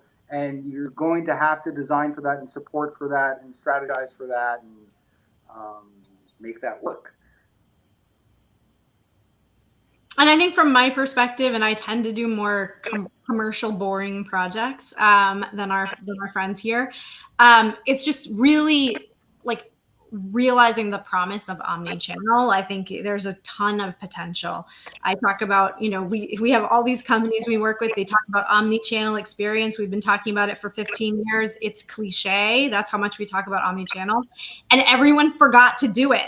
Right? Like, they exclude store, they exclude their physical space from omni-channel. So I think we are at a moment of reckoning where it is actually about how do you bring the digital and physical together? How do you think about the digitally enabled customer, the digitally enabled associate, and make sure that we're building the right spaces for them to meet and use the tools in productive ways. So I am personally super excited for that. We keep saying next year is going to be the year of the store. Maybe next year will be the year of the store. I'm optimistic. But I think for me, that is really like the next frontier. Let's live up to the promise, guys. Yes, but if one more person has the audacity to post that in-store retail is dead, just please stop. Enough. People love to shop. We're not going to stop shopping. People want to go to stores. They want to be out there. I'm so tired of that narrative. That's very. No one's ever going to stop me going to Target. I'll tell you that. Like, you want to spend an extra $200 every time you shop Target. if Target wanted me to do that, then that is fine. Like, yeah, there are certain, like, yeah, I agree. No one's ever going to like completely stop going into stores because like going into stores is like half the fun, most of the fun. It should be fun. Shopping is an experience. If you look at the history of retail shopping and the things that we look at as touchstones and like the opening of Selfridges and Macy's and like shopping was and is still and should be. It's a thing we do as a social. It's something to do. Mm-hmm. We need experience. Mm-hmm. We want to go out and do things. And if we get something along the way, great. We don't even always, it's okay if we don't, but we're out there and it's a big part of our day-to-day lives. And it's silly to keep thinking that like, you know, we're just going to stop doing that. Yeah. All right, so we've got about 4 minutes left, so I did want to go around and just have each of you give me just a couple of closing comments, final thoughts that you want the audience members to take away having watched this today. Jackie, do you want to start? I will start. That means I'm not last. I think, you know, we talked a lot about people in this hour, right? And really being useful and being thoughtful and being empathetic to the people that we're designing experiences for. And that includes both like the people who are going to play with the thing in the field. And it also means for our clients and helping them, right? I think an underrated, my job is consultant, right? So I understand the value of consulting. I think sometimes we forget how valuable consulting is. Our clients need it. They don't have the expertise to do these things themselves. They saw the video on YouTube. They have no freaking idea how it's going to come to life. But you know, right? So I think the client is not always right. Like we have way past to the days of the client is always right. I think the client is usually wrong, right? And it's about how do we help them to do better? How do we help them do better for their customers? And how do we help our fellow people have better, more fun experiences in the world? If you're not having fun, you're doing it wrong. Amazing. Marcos, what do you got? Yeah, I mean, a lot of what Jackie just said, I echo 100%. Maybe one thing that we can add to that equation is helping clients achieve some alignment, even internally throughout their various stakeholders and organizations. That's probably one of the greatest gifts I think that we can bring forward as designers is sometimes just helping clients overcome their own misconceptions or unalignments that they have between different stakeholders, because ultimately who's going to suffer is the end user and the end client, who's the one that's most important to all of us. So really starting with that strategy that Jackie's talking about as consultants to help them get to that final goal, I think is key. So I would say any clients listening, listen to your designers. They know what they're doing. Last but not least, David. I guess a little, just sort of another sort of takeaway to think about is immersive doesn't mean huge, and immersive doesn't have to be all encompassing, and immersive doesn't mean, that Van Gogh exhibit. That immersive experiences, we're always immersed, we're always in things, and it's you can do very small things that have huge impacts, and there's all kinds of ways to think about immersive experience and experience design as part of how you're achieving those other whatever your objectives are with your company or your store or your event or whatever that is. But the idea of immersive is this idea of just engaging with people in a real world experience, and it doesn't have to be gigantic. There's lots of little things you can do as well that can be really important. That's amazing. So my actual final question I'm going to ask each of you is to go around and say, where can people reach you? So Jackie, if anyone has any questions or would like to find out more about you or what you do, where can they go? Yeah, so you can hit me on LinkedIn, Jackie Walker. My URL is very confusingly Jackie O'Hare because I used to be a not married person. Or jackie.walker@publicissapient.com. The easiest to spell email ever. Marcos, what about you? Same. You can reach me on LinkedIn. My name's always the same, never changed. So Marcos Terenzio. And you can also email me at m.terenzio@interiorarchitects.com. Perfect. And David, what about you? I'm always a fun little follow on LinkedIn, and I like to chat with folks. And David@bravomedia.com. Awesome. Well, thank you guys so much. This has genuinely been one of the best panels I think I've ever had the honor of moderating. So you guys have been so fantastic. Every panel. I actually have never said that before, ever. And Carrie, who is our producer, is gonna nod because she can quote me on that. Yeah, I've never said that before. You guys have been so fantastic. Thank you so much. I'm gonna bring on Megan. Thanks all. Hey, Steph. Hi. Okay. Haven't I never said that before? No, you haven't. And I actually messaged you on Slack and was like, this is fantastic. And I'm even getting texts from other people saying how fantastic this panel was. Yeah. So shout out to those panelists. They were incredible, incredible. I was like, yeah, be fun, have a conversation. And they were like, okay, we followed the assignment. We got it. So yeah, they were fantastic. I know. I loved hearing you giggle pretty much every time David talked. No, I love that. I love when someone gives me like such a fun answer to every question. So yeah. I had a blast, genuinely. I love an entertaining panel too. Me like where you can learn, but it's fun. Exactly. And that is what we aim to give all of you beautiful audience members here at Launch Week. That is the Launch Week experience. Yes. So let's bring on our next panel. We're going to talk about AI and experiential tech. And I am joined by Manny and Blaine. Hey, guys. Hi. And Blaine, I think you're mute. Oh, yeah, I got you. I was like, okay. Hi, guys. So quickly, Blaine, do you want to tell us a little bit about who you are and what you do? Yeah, sure. So I am Blaine Brown. I'm VP of Innovation, specializing in kind of workplace and intelligent spaces with Diversified.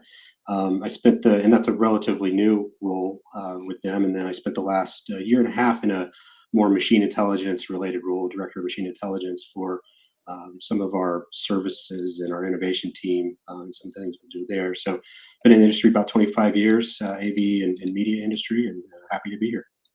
Yeah, we're so glad to have you. Manny, what about you? Hi, I'm Manny Almagro. You can call me Manolo as well. I am a senior director at Sapient at the Customer Experience and Innovation discipline.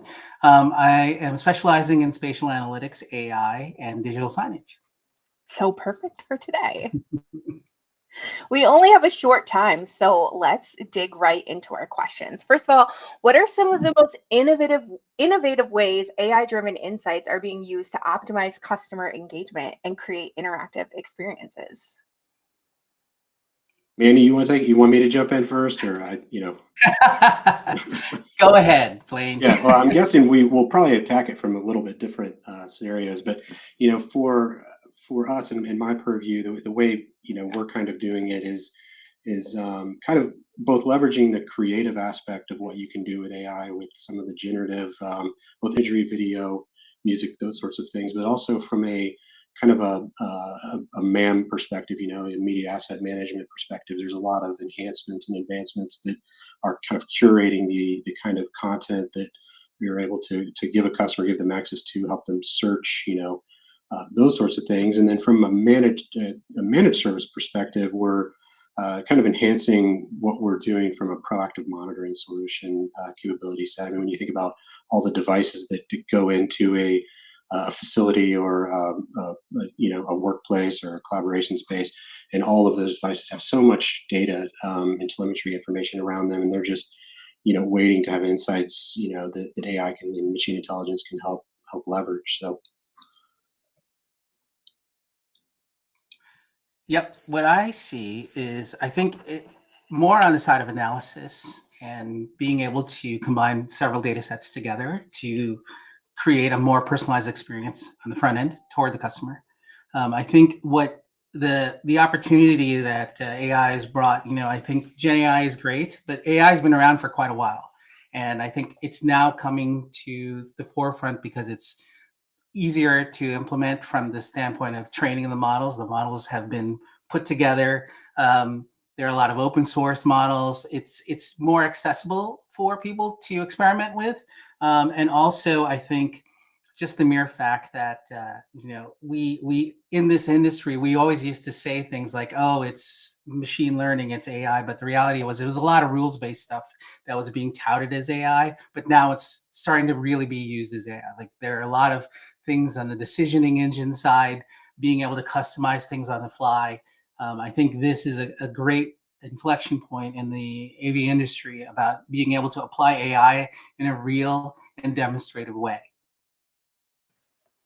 So one of the things we kind of talk about is AI can bring us a lot of data, but how many people actually do things with that data? So in what ways can AI-powered personalization drive measurable ROI for brands, and how can companies track the success of these AI implementations?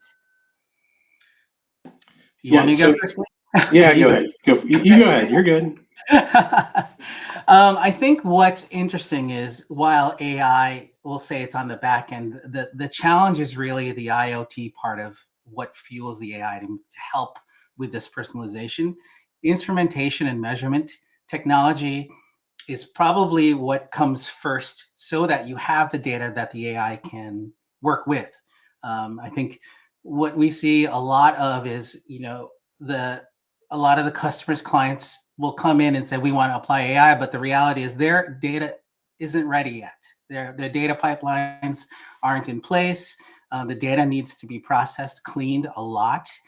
And then, of course, there's a lot of training that goes in. So I think to apply AI, you really have to start now or start a few years back, because the things that you learned are now you can start to see them and apply them in your business and for personalization from the standpoint of things like getting enough data about a customer so that you can inform the AI to help with an analysis, right? I think that's something I see a lot of is, hey, let's just turn it on and then it'll be smart and do all the things that everybody talks about. But the reality is it's not that easy. And so, it keeps me employed because I'm a consultant, but I think that's the key thing to look at is, are you ready for AI and what it's going to take for you to be with your data available? Yeah, those are great points. I'll just follow that up with the emphasis that you mentioned, Manny, on cleaning that data and cleaning the actual data lakes, whatever they are that you're going to be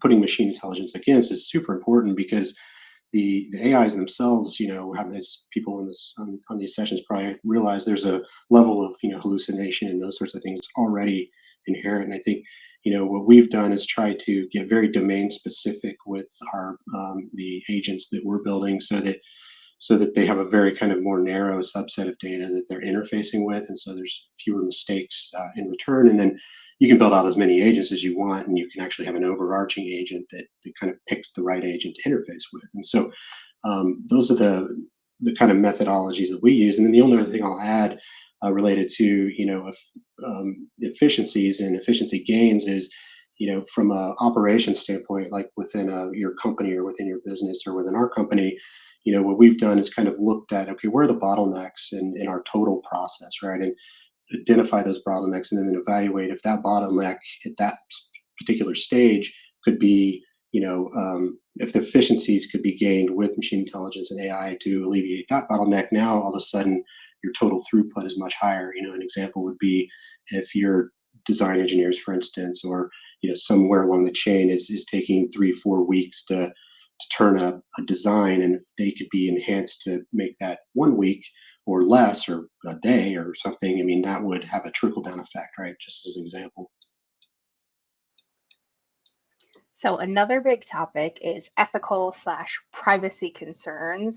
What ethical considerations do you think should be taken into account when you're deploying AI using experiential technology, particularly in relation to data privacy and user consent? Yeah, I mean, this is really important. And it's not just the data and privacy related to experiential, which is, maybe specifically the concerns around that would be if you're using some sort of facial recognition or some sort of other technology to capture data about people and demographic and what they're doing and tracking and those sorts of things. That's one area. But then there's also the privacy and security concerns around just the everyday use of AI in an enterprise environment. We're starting to see that, with the corporate boardrooms and those sorts of things that have AI agents, whether they're from Zoom, Teams, whatever. And there's data being captured there. There's a certain level of challenge that needs to be overcome in many enterprise environments, where not only do you have to have the corporate IT sign off on the ability to enable some of the more intelligent features, but then you actually have the users. In many cases, you need them to actually onboard themselves in order to be recognized by voice recognition or by facial recognition. And so, we're finding that, being able to help our clients through that journey is pretty valuable, where we can kind of help them understand the risks, understand, how to do it properly, give them options if they don't want to go to the public internet for for their LLM or for their chat or their agent. They want to either host something themselves, using open source tools, or and secure that environment, just to let them know that there are options. Yeah, and I'll just build on what Blaine was saying. I think, especially when it comes to instrumentation, there are certain types of technologies that you can use that aren't necessarily going to get too far deep into the privacy side of things. But when you do things like computer vision, which is kind of the rage right now, a lot of platforms are experimenting with it. You got to make sure that they have compliance certification. So it's either going to be CCPA or CPPA or GDPR. They have to have some sort of certification that shows you that how they train their models was ethically done. Where did their models come from? How is it done? And then, of course, the consent is a key piece. A lot of times that consent is kind of covered when they put on the mobile app on their phone, right? A lot of retailers kind of bury that into the consent or implied consent. So that kind of gives you that option. But I think it's important that you give them as much transparency as possible. I think nowadays most people don't necessarily think twice about when it comes to the cameras that are in the loss prevention cameras that are in the retail space, because they've been there for a while and there's no real kind of concept of privacy when you're walking around, and the cameras are there for your safety and the store. But the fact is, a lot of times you're not going to be looking at people's faces anymore. You're using mathematical equations about like how far their eyes are apart, or where their nose is, and things like that. And you can use other data sets. We're doing a lot of work in the areas of like unconventional data sets that you can combine so that you can get to person level identification without actually having to know who that person is, unless they opt in and say, "Hi, it's Manny, it's me, you can track me, and you can, check my transaction as I check out and know that I made this path around the store." We have time for one quick audience question. So they want to know, How do you integrate AI with existing digital signage systems? Do you have any tips to ensure that it's seamless and scalable? That's a great question. I think the exciting thing is a lot of the digital signage, first party manufacturers, are building it in already to some degree, and they usually focus on a few different areas. They focus on, providing a way to have maybe like an intelligent kiosk or like a virtual assistant that it has domain specific knowledge that it might be trained on, or databases that it has access to that's relevant to the guest or whoever's interfacing with that, and then they would typically, there's a content management piece that both is content management as well as potentially template building, which is pretty exciting. Taking the burden of having a person that has to really kind of know graphically how to build out a UI, and having a system that could build that for them automatically just based on a prompt, and then leveraging both the data on the back end that's relevant to display, and being able to have that automatically refreshed and populated, and keep the digital signage content as fresh and up to date as possible with as little user intervention as possible is kind of the trends I'm seeing anyway in that space. Yeah, and just to build on what Blaine said, I think going back to the dynamic nature of the content, if you're going to start using AI that's going to do things like assemble different layouts and things like that, you have to make sure the platform you're working with has the ability to take on dynamic templates, right? Because in the beginning of planning this, you really have to think through what you're designing, how that content's going to display, and how it's going to change based on the AI inputs.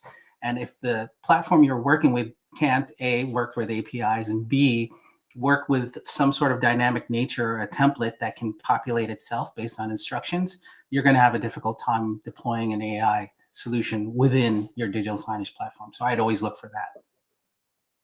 Awesome. Thank you both so much for joining me. Unfortunately, we're already out of time. Manny, if people want more information about you or your company, they want to connect with you, where can they find you? Well, I made a handy dandy QR code, which you can see on Love there. that. So if you're interested, just check out my QR code. And also, I'm the only Manolo Almagro on LinkedIn. So either way, you can find me. Blaine, what about you?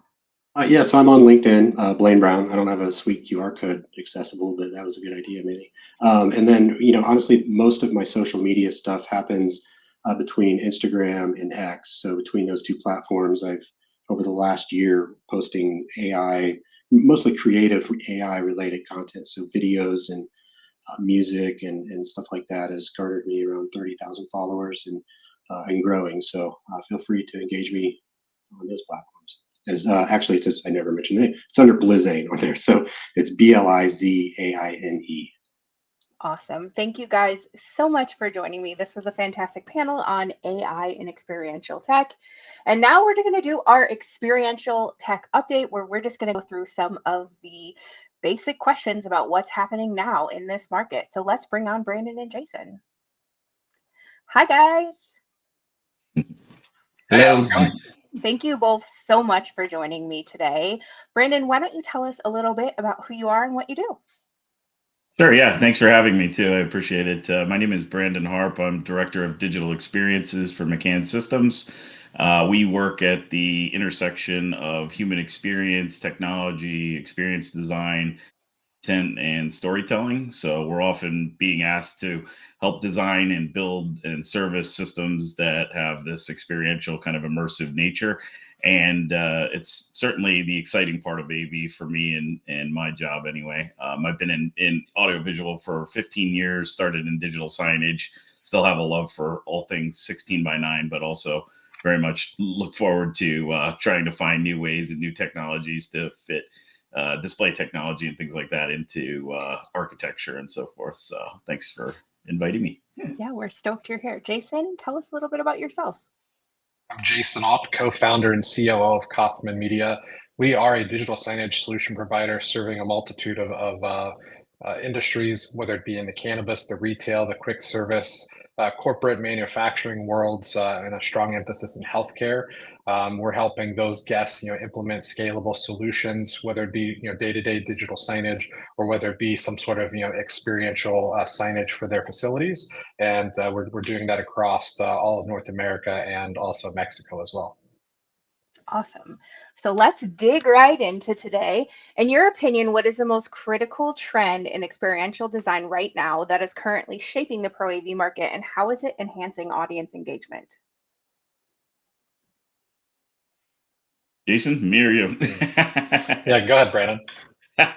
Well, thank you. Kind of piggybacking on a webinar that I did last week, and then we also had it was a Digital Signage Federation, a VIXA thing, and then we did an event at Tad's offices last week on Wednesday where we were talking about sensors and triggers and engagement and how technology in kind of a personalized way is speaking to people. So, kind of piggybacking on that, what we've been asked of recently is finding new ways to utilize things like depth sensing cameras or LiDAR and so forth to trigger some sort of an experience or an emotion or even just an individual moment. What I find interesting about that, and we can maybe talk about it further here on today's episode, but is finding ways to utilize technology such as triggers and sensors and things to influence either wayfinding or even drive new forms of revenue streams. Those are a couple of the key topics that we've been hearing quite a bit and kind of been unpacking over the last few weeks anyway. Yeah, I would agree with Brandon as well. Sensors and other real-time events that can trigger the digital signage experience and down to a personalized experience for that individual guest, if possible, because we all want something that what's in it for me. They want to see that customized experience when they're walking in, or at least allow them to give access and control to serve up the experience they desire. Sorry, I forgot to unmute myself for a second. So, as the line between physical and digital spaces continues to blur, how can tech professionals leverage hybrid experiences to create a seamless transition for users? I can take that one. So I'll give a shout out to my friend Dave Wilkins and Synaptic AI. We were on the panel last week with at Tad's office in New York City, where we were talking about how to blend technology, real time interactivity, and storytelling to help kind of redefine digital presence as well as engagement. Engagement's a key word, I think, here. It always has been whenever we're talking about something experiential in nature. And so utilizing platforms that like this that are being kind of touted as a visual experience platform really allows for users to be able to elevate their digital experience through both this physical and virtual world, right? We've talked a lot about the metaverse and AI and all these different kind of technologies that all kind of influence the way that we go about our daily lives and work and so forth. And platforms like Synaptic are really exciting to me. And we just continue to try to find, new and exciting use cases for those kinds of things. Yeah, I would agree with that. That you've got to figure out a way to meet, that user, the audience, wherever they're at, and then blend those elements all together. Brandon's world is, probably much more familiar with, those types of engagements than, us more in a traditional, focused digital signage world. But we're starting to see that, come into the experiences that we're building out for our clients.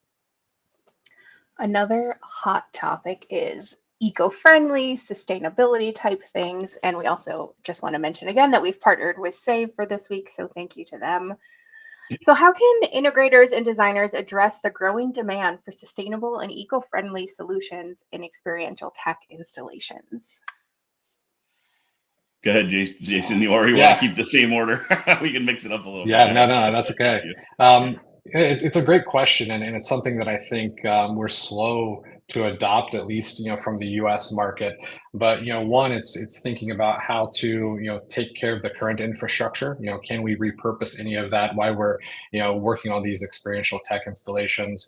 Figuring out how to kind of meet these carbon footprint goals of the customers, and designing the infrastructure in so to where we're aligned with the organization's goals. So that's something that we've been working with a lot, and then trying to again get the last mile out of what we can from existing legacy infrastructure, and then when we do take it out of the field, have a plan for that to where again we're aligned with our clients' goals and initiatives.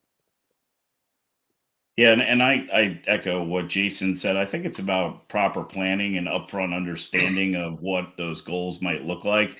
Every project is different. We do quite a few airports and have been working in those kinds of environments now. And you've heard probably a lot in the news about net zero and carbon initiatives and so forth, and getting airports to be far more sustainable and eco-friendly.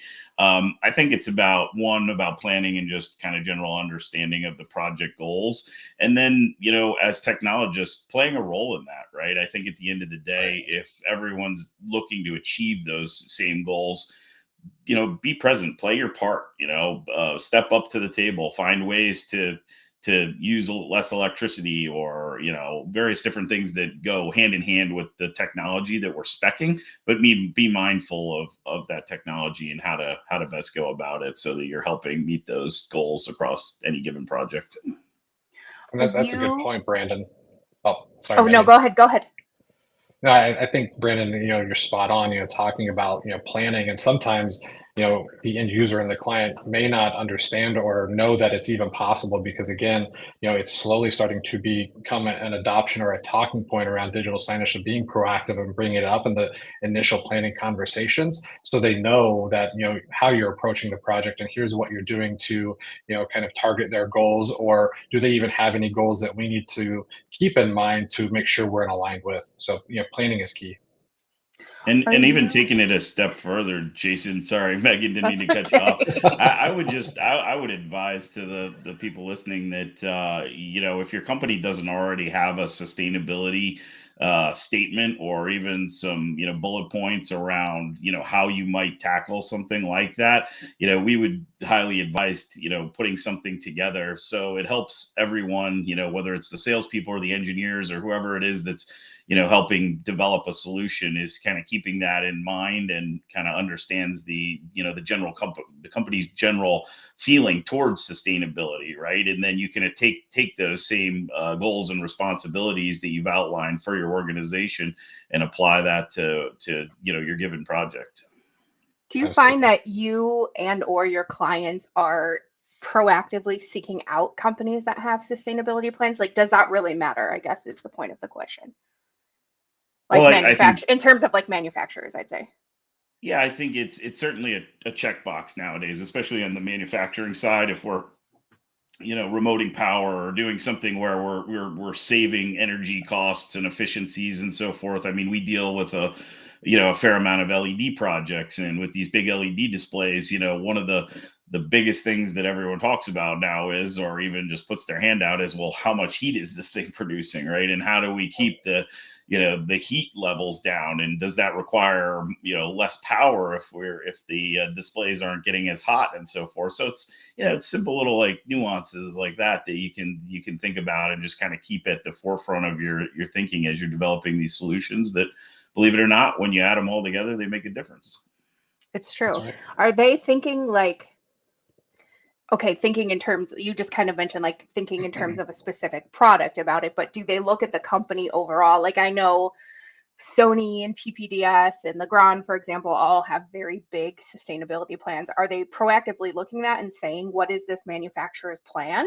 Or is it just like more on a per product basis?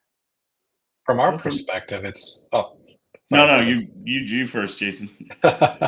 From our perspective, I think they're leaning on us, they being the customer, on bringing forth the right manufacturers that's going to align with their goals and initiatives if they have them.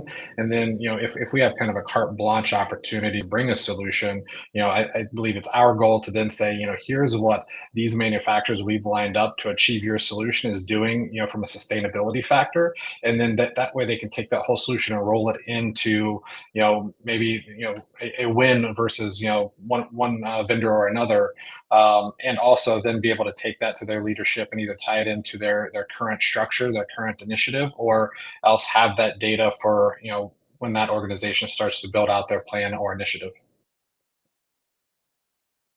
Yeah, I would just add to that specific projects that we've seen recently. There's some that are, you know, the big building in Manhattan, fully electric, right, and things like that. And so while it carves out the goals, I think it's every person that's or company that's working on a project like that. It's kind of your opportunity, right, to say, well, let us be a part of that. Let us help you reach that goal. And to me, that's being a good steward of your client, right? And so if there's, just thinking that through and and asking, kind of again going back to what I was saying before, asking the right questions or planning early, because it's usually driven by the architects, right? The architects are the ones that are saying, hey, here's the sustainability goals on this given project. What, if they're not asking you what you can do to help, maybe you ask them that question, right? And just knowing, and it could be something as simple, if it doesn't call it out in the RFP or the brief that you were given, maybe it's something that's said in a press release or something somewhere, where you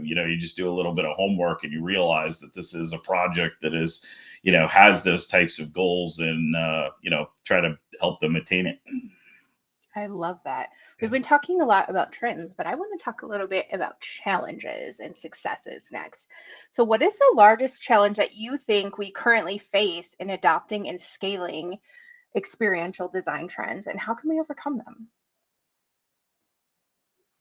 Jason? Yeah. Honestly, it still comes down to, planning, the actual project, the infrastructure, from our perspective of ensuring that all of the teams, so if we're, bringing it in at the architect level, as Brandon was mentioning, ensuring everything is built out properly, because more times than not, I still think that digital signage becomes kind of not an afterthought, but a last mile. Hey, we want to plug this in. It'll be a nice to have. And then, being able to facilitate the desire at that point versus what's currently available creates a really large delta and gap in what could be attained without sending cost overrun to the end user. Yeah, and kind of piggybacking, I think, too, again, on my sessions from last week, because they're still so fresh in my mind, was that there was a poll question that was asked to the folks that were listening in about, what are some of the challenges that you face with these types of technologies? And because we were talking about triggers and sensors, and things of that, cameras and such, much of the usership was either not aware of the technologies, or was a little frightened by it, in the sense that they're not as familiar with it. So when you're designing a system, or you're, coming up with a solution for one of your clients, where do you turn for those products? Who do you talk to? And, how can you get maybe the right partner involved to help you shape that solution? And I think that's that kind of goes back to the overarching message, I guess, which is, proper planning, right? Goes, it's kind of any given project is proper planning, but, don't be afraid to reach out to, specialists like, Jason and myself, right? We do this for a living. We know it very well. We attend the trade shows, we talk to the manufacturers, and we have real world experience in terms of designing and implementing these technologies. So just know that you've got, partners and so forth out there who can help you craft those solutions. And I like to say we're all in this together. So that's right. Jackie actually brought up a similar point earlier when she was talking about gesture-based things and all of that. She said they went to like a museum or somewhere where but it wasn't working, so they couldn't experience it. So it's about like finding the technology that, like, what do you do when it goes down, and having a backup. I mean, you're always saying, Brandon, plan, but that's another part of it. Well, I would just say, as a systems integrator at McCann, we place a lot of emphasis on service, right? A lot of our competitors and so forth leave service for the very end, or it's an afterthought, right? Or it's not thought of early on in the process. We actually move that to the front of the line, and we talk about that service, both post once it opens, but ongoing support, and most of a large majority of our team and our company is support technicians, right? And that's the reason I think that we're as effective as we are, and that we've had many of these same clients for 20, 30 years, because they all know that at the end of the day, we didn't just finish the project and then that was it. We're there, till the bitter end, and we'll do whatever it takes to make sure that their systems are working and that they're happy. So I think that, moving that managed services conversation to the front of the line is something that we would highly recommend. Yeah, I think service, has to be, kind of over everything else. So I definitely agree with you, Brandon. I think the other side to that, from the managed services side, to ensure that it works, is also making sure that your audience understands how it works, so they get the full experience of the solution as well. And be asking the right questions, right? I think Yeah. service can come in a variety of different forms, shapes, and levels, right? So we like to look at and talk to the client early on about what is it that you really need, what do you expect, what have you gotten previously, where do you see a need, and then we make sure that we tailor something that best suits them. Speaking about things that work, I want to hear from you guys. What is an example that you've personally worked on of experiential technology transforming customer engagement?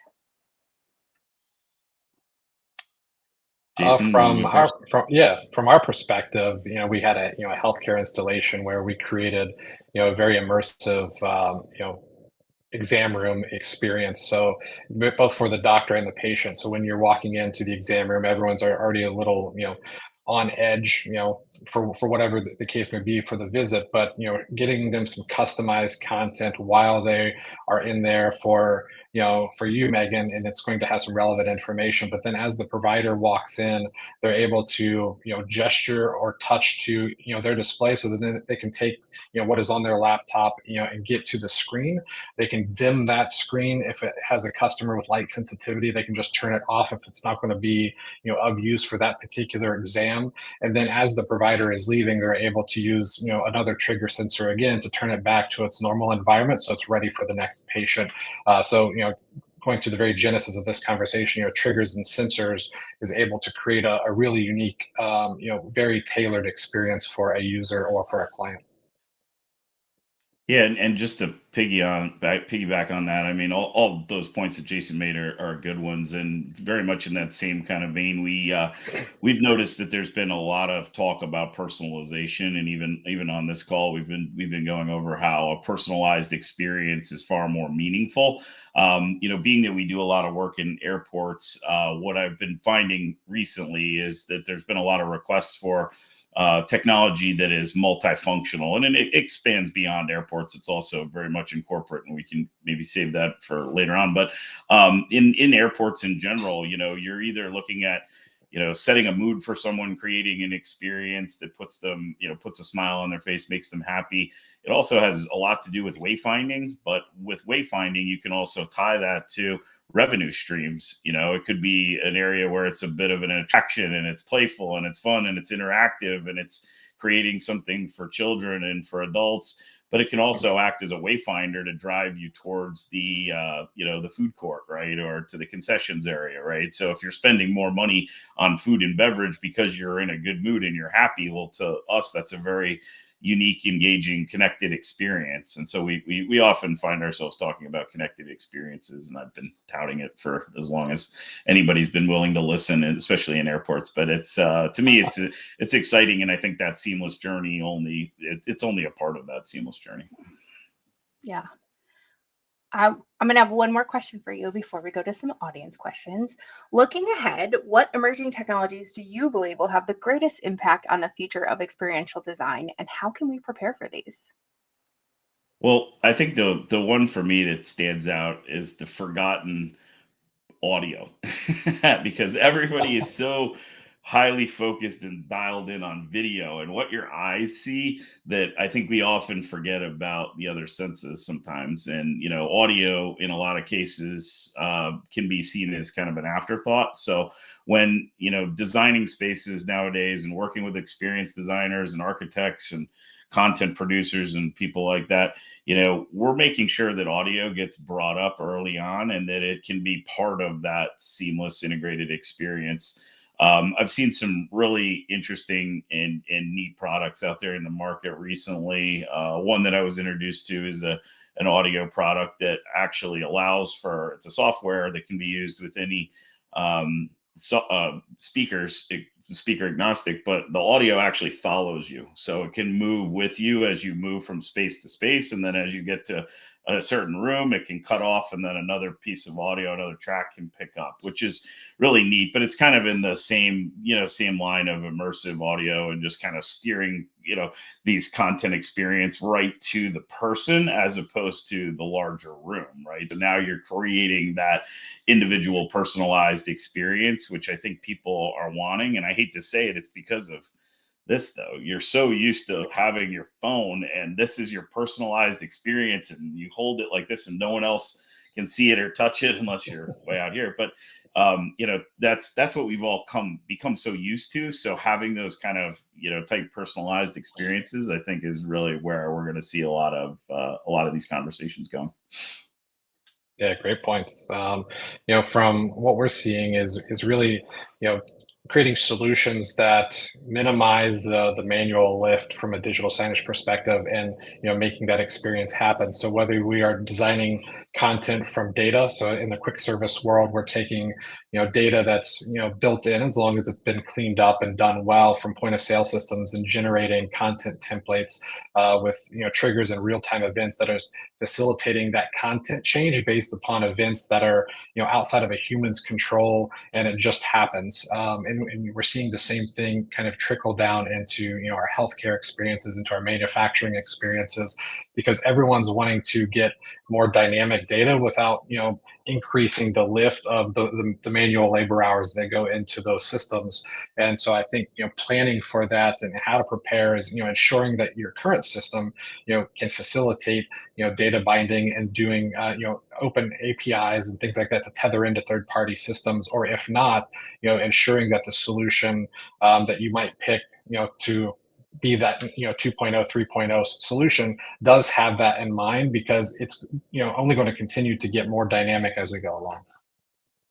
And Jason, are you finding that your clients are treating the signage networks that you guys are designing and building for them as more of a mission critical sort of situation? Because I know I've noticed that recently, and we've, I think, been doing a fairly good job, us in the, I say us people in the digital signage industry, included, talking to clients about the mission criticality of digital signage nowadays. And I think you said earlier on, there's, some of it can be a nice to have, and even things that used to be just a nice to have, to me, feel like they're at the forefront of technology now. The CIOs, the IT folks are all getting involved and having their say, but it just feels like giving people real-time data or the right information at the right time faster than them having to try to fumble and pull this out to be able to look for an app or a website, to me feels like a really great way of being able to communicate not only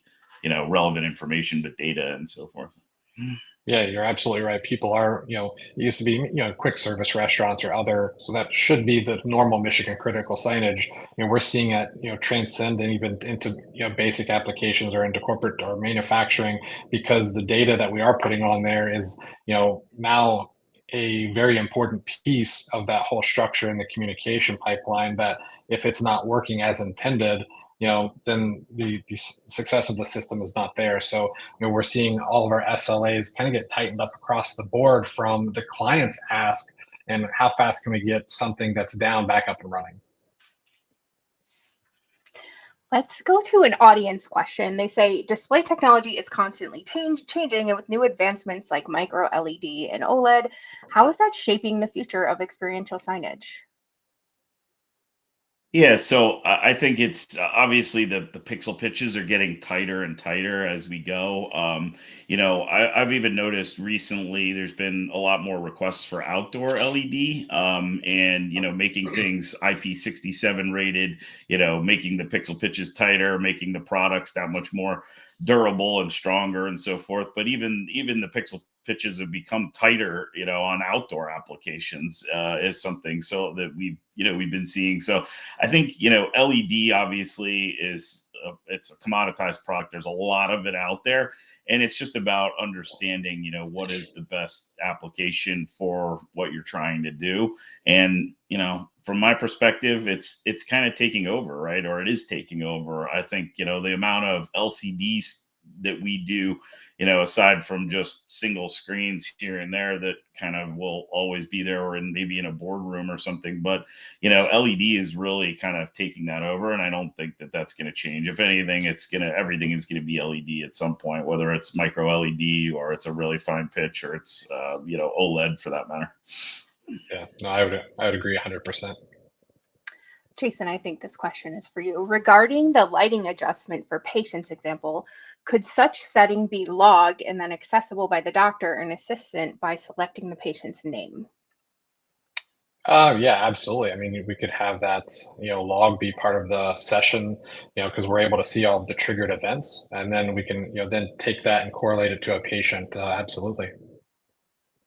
Let's do one more audience question. What about cloud-based platforms and digital signage? How are they influencing scalability and flexibility? Jason, that one's probably for you. Was it club-based? Cloud-based. Cloud. Oh, okay. And then so now that I understand it's cloud, can you repeat it one more time? How are cloud-based platforms influencing the scalability and flexibility of digital signage? Yeah, so great question. For us, for the last 15 years, we've been nothing but cloud. So that does limit, or did limit some of the markets that we can serve. But, I think with everyone, really diving into the advancements in their security measures and what they're trying to do and to create data sovereignty, based upon different geographies and where they might be housing, the actual application and then the servers and then the actual, residency of that particular customer. And then also the scale of just cloud in general, it does allow a system to scale faster and at a better cost structure than kind of an on-premise based solution that's going to have its own upkeep, even though it's on-premise and might be a perpetual based. There's still maintenance and pen testing and things like that have to go into account, which is kind of a hidden fee, if you will. And I think we're often asked too about just the accessibility of it, right? Is having a cloud-based platform or something that's HTML5 based, where you can log in from virtually anywhere in the world. You could be the administrator, the power user of the system, and you're traveling in Europe for the week, and I got to make an update to one of my displays, or I need to reset the content experience for a client coming into an experience center or something. So I think the flexibility is always something that we're asked about as an integrator, and how do we also make it flexible enough for users of different levels, right? Because there's always an administrator or somebody who's that power user or multiple power users, but then how do you keep people who are maybe not intended to do certain things to certain pieces of content or templates and things like that, but maybe they just need to update a welcome message or something. So I think it's kind of goes hand in hand with kind of the scalability of it, but also the user friendliness of it. Yeah, and I would also caveat that not all cloud-based solutions are created equal. You have to pick a partner, pick a solution that has kind of that 2.0 architecture in mind, that they kind of, because what got them to where they were isn't what's going to get them to where they need to go in the future. So just ensure that they have the right architecture build, they have the right headless kind of top end, that they can be API first driven, because again, as we're connecting all of these different third-party dynamic data pieces and different things like that, it's going to be key in order to facilitate some of these advances that we're talking about. Thank you both so much for joining me. We are unfortunately out of time. Jason, if people want to connect with you, learn more about you, your company, where can they find that information? Yeah. You can connect with me on LinkedIn, Jason Alt, or on our company page as well, Kaufman Media on LinkedIn. And Brandon, what about you? Yeah, I think LinkedIn works probably the best for me as well. I'm, pretty accessible on there. So yeah, just, Brandon Harp and McCann Systems, if you want to learn more or talk to us about any questions or anything that you might have. Awesome. Thank you both so much for joining me. And up next, we are going to take a little look into the partnership between Exertis Elmo and the Glimpse Group. If you haven't heard about this, obviously you know who Exertis Elmo is. The Glimpse Group does AR, VR, MR, XR services, and I got a chance to chat with them about why they are partnering up on this and kind of a little bit about XR and Pro AV. So let's roll that. Hello and welcome to Launch Code Decoded, where we go behind the scenes of the hottest tech events, products, and services. Today, I am joined by Tristan of Exertis Elmo and Craig from the Glimpse Group. Hey, gentlemen, it's so good to have you here. Yeah, thanks for having us. So if people aren't aware, Exertis Elmo and the Glimpse Group recently announced a distribution agreement in North America. Craig, for those who are unfamiliar, will you tell us a little bit about the Glimpse Group and your offerings? Yep. So we have been in the virtual and augmented reality space since 2016, but our experts have been in the space since going all the way back for more than 10 years now.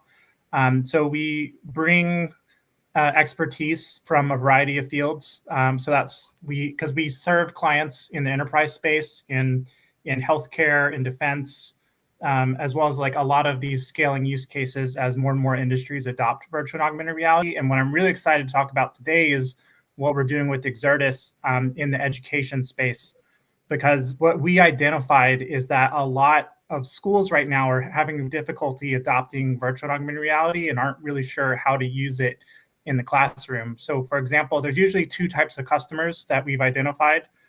So one, they're brand new, they've never heard about it before. They give a call to Exertis or the reseller partners, and they're like, tell me about VR. And right now that comes back to either the reseller may or may not be informed. And if they don't, they go to Tristan right now.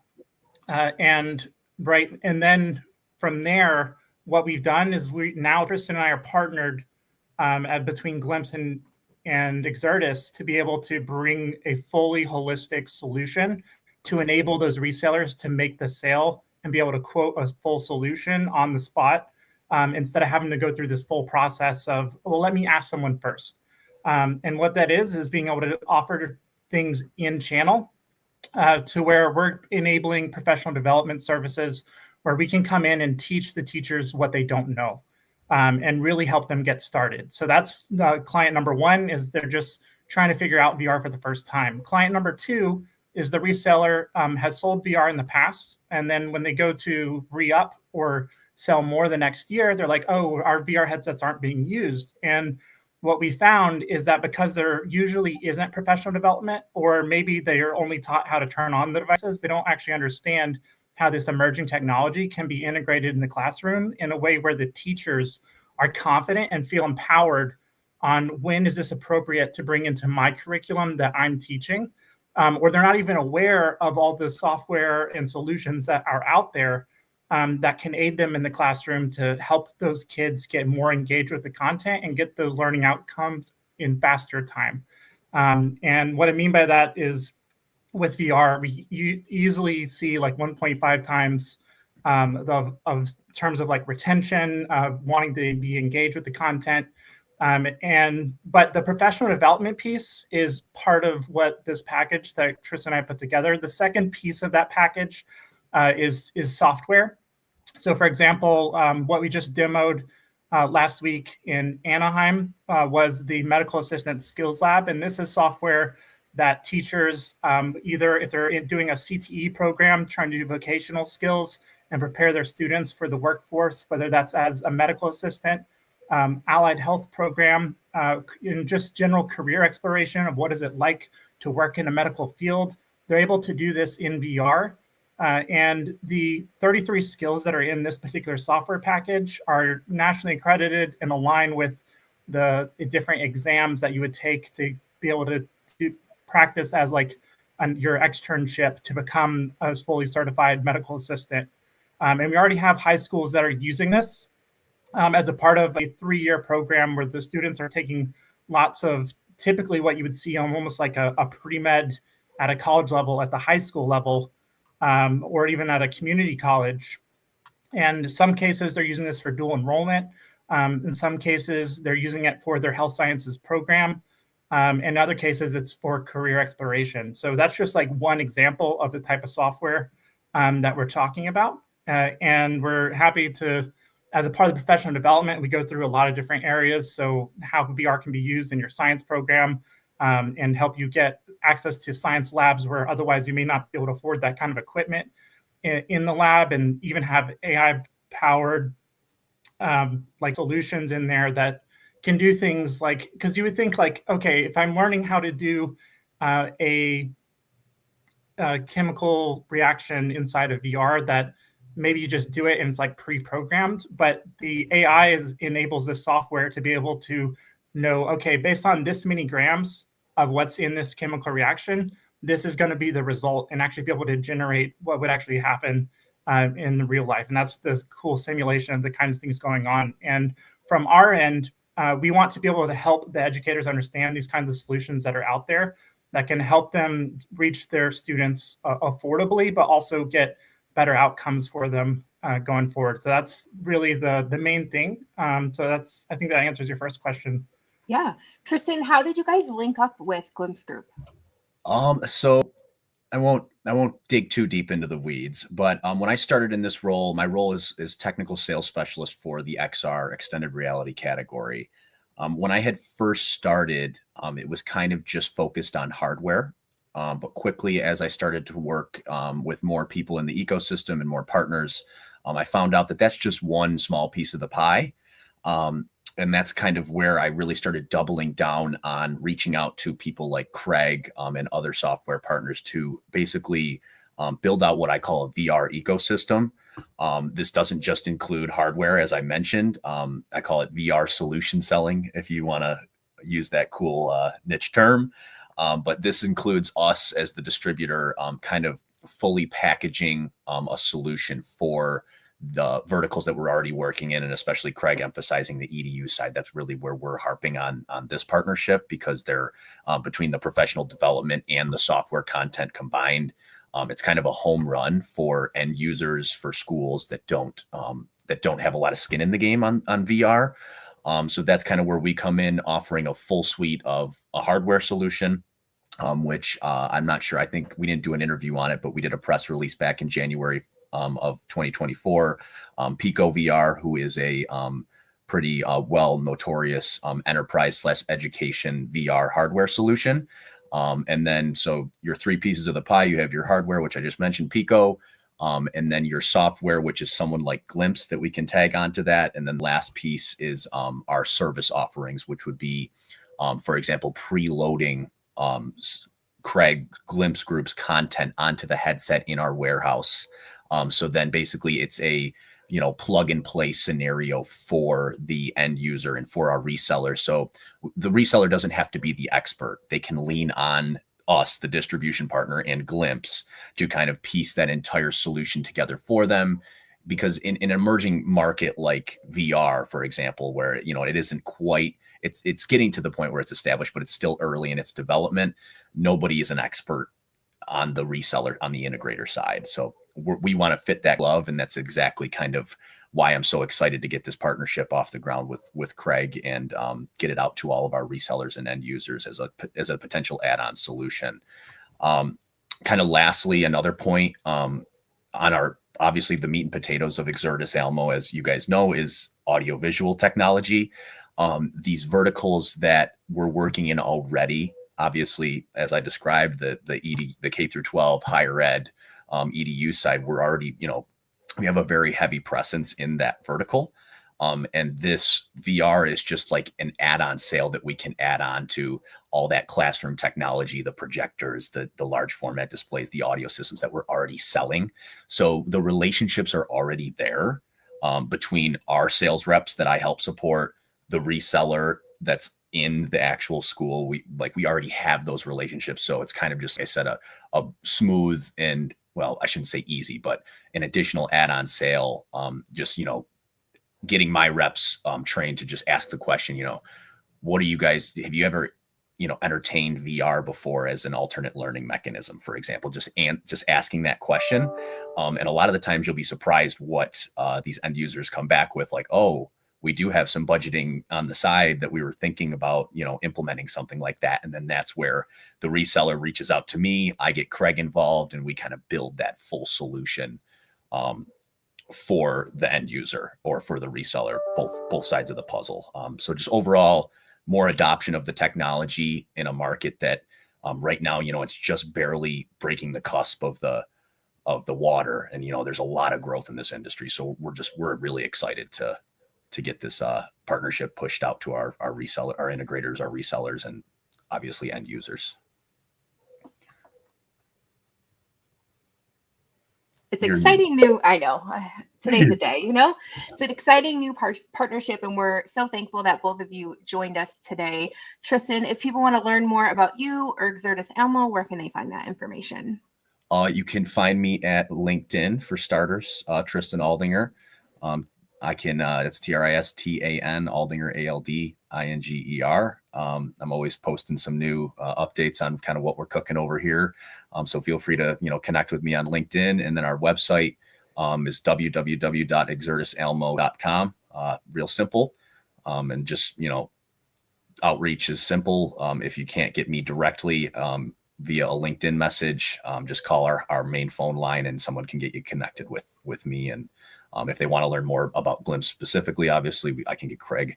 Me and Craig are like this. So just one email, one call away from getting us on a call and kind of further diving into the solution.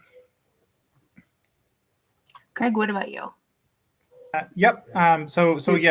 Contacting Tristan and going through the Exertis route is a great way to get in contact with me. But also you can find me on LinkedIn, just Craig Herndon, CraigHerndon. And then if you search Glimpse Group, I'll be one of the first to pop up. Awesome. Well, thanks to both of you for joining me, and thanks to all of you for tuning in. We'll catch you on the next episode of Launch Code Decoded. In the meantime, be sure to check out launchcode.com for all of the latest emerging tech news. And we're back, and I'm super excited for this next presentation because our friend Mark Coxon texted me and said, hey, do you have any openings on Experiential Tech Day? And I said, for you, there is always an opening. So he's going to do this really exciting presentation about the misconceptions about experiential technology. Let's bring him on. Hey, Mark. Hey, Megan, how are you? Good. I cannot wait for this presentation. So I'm just going to let you take it away and sit back. Perfect. Awesome. Well, hey, everybody. Mark Coxon. I am living in this world of experience design and technology, and was super excited to see that LAVNCH was doing this day dedicated to experience, as we're talking about the way that we're moving our design in AV. And experience used to be one of those kind of flowery terms that people threw around. They were afraid of it, right? When Avixa brought experience into the industry, in its acronym, there are a lot of people who are a little tentative about experience. But I think what we've seen over the last few years, especially with everyone wanting to get back together and wanting to get back into places together, and you see things like the Eras Tour or the experience economy that's happening right now, and people are craving interaction with one another, and they're really craving ways to connect, not to just each other, but to media, to mission, to purpose, to who they want to be in life. And AV has an amazing role to play in this world of experience design and actually delivering these bespoke place-based experiences to people who are craving them. So I wanted to talk a little bit today about experience technology, but I actually think the term experience technology is a misnomer. Pop quiz, anybody know what a misnomer is? If you don't, we have a definition. Misnomer is a wrong or an accurate use of a name or term. And to use it in a sentence, to call this experiential technology would be a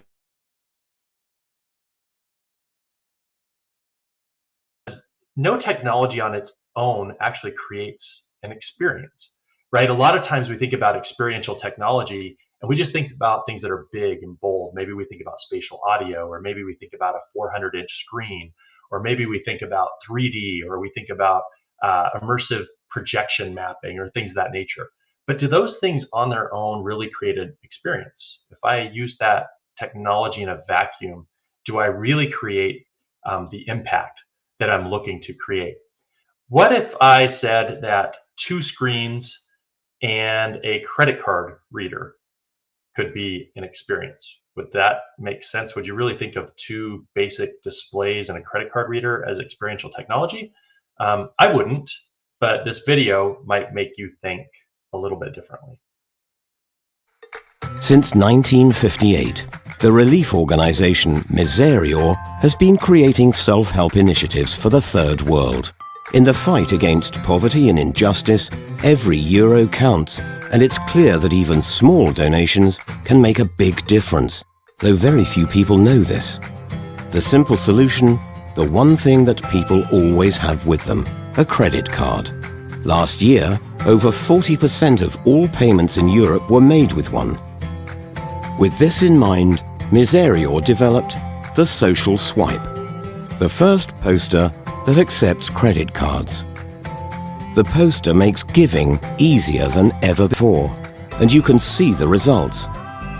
Your donation can provide daily bread for a family in Peru, or help an imprisoned Filipino child return to a normal life, all for just €2. These unique billboards were developed together with Stripe.com, a leader in innovative payment solutions.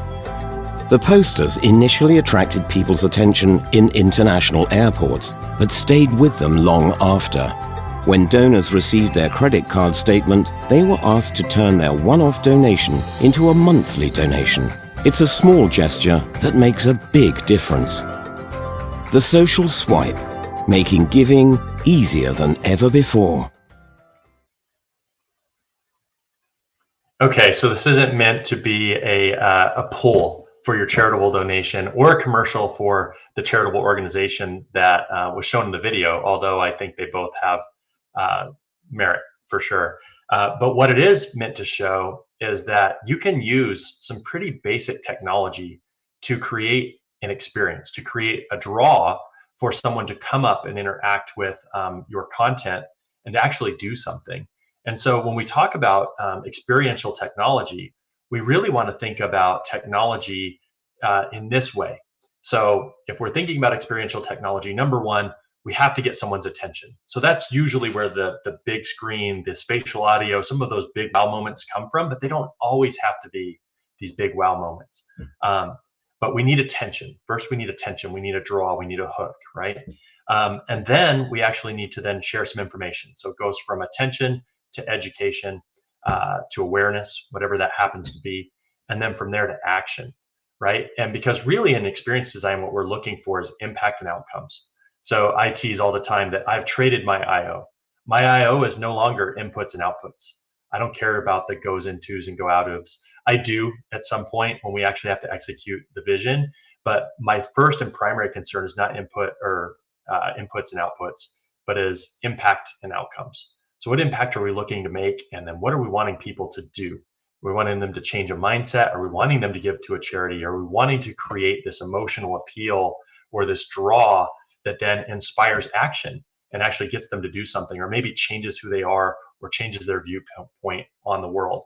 And so my favorite quote on this is by Brian Solis, who just came out with a new book, Mind Shift. I don't know Brian. I know I've talked with him a couple times on social. Seems like a great guy. I'd like to know him better, but he's a writer. His new book is Mind Shift. Experience is an emotional reaction to a moment in time. And I loved this because I think we fumble a lot with what experience could be.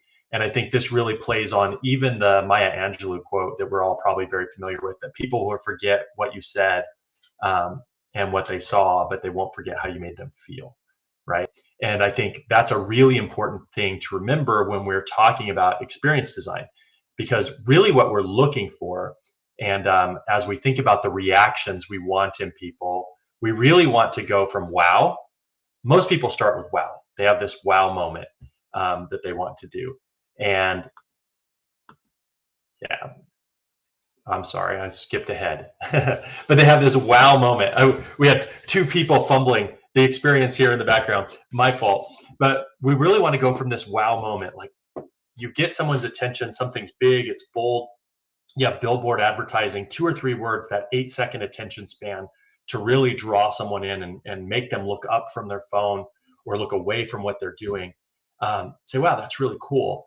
But the point is we want to take them from that wow moment to whoa, to insightful action.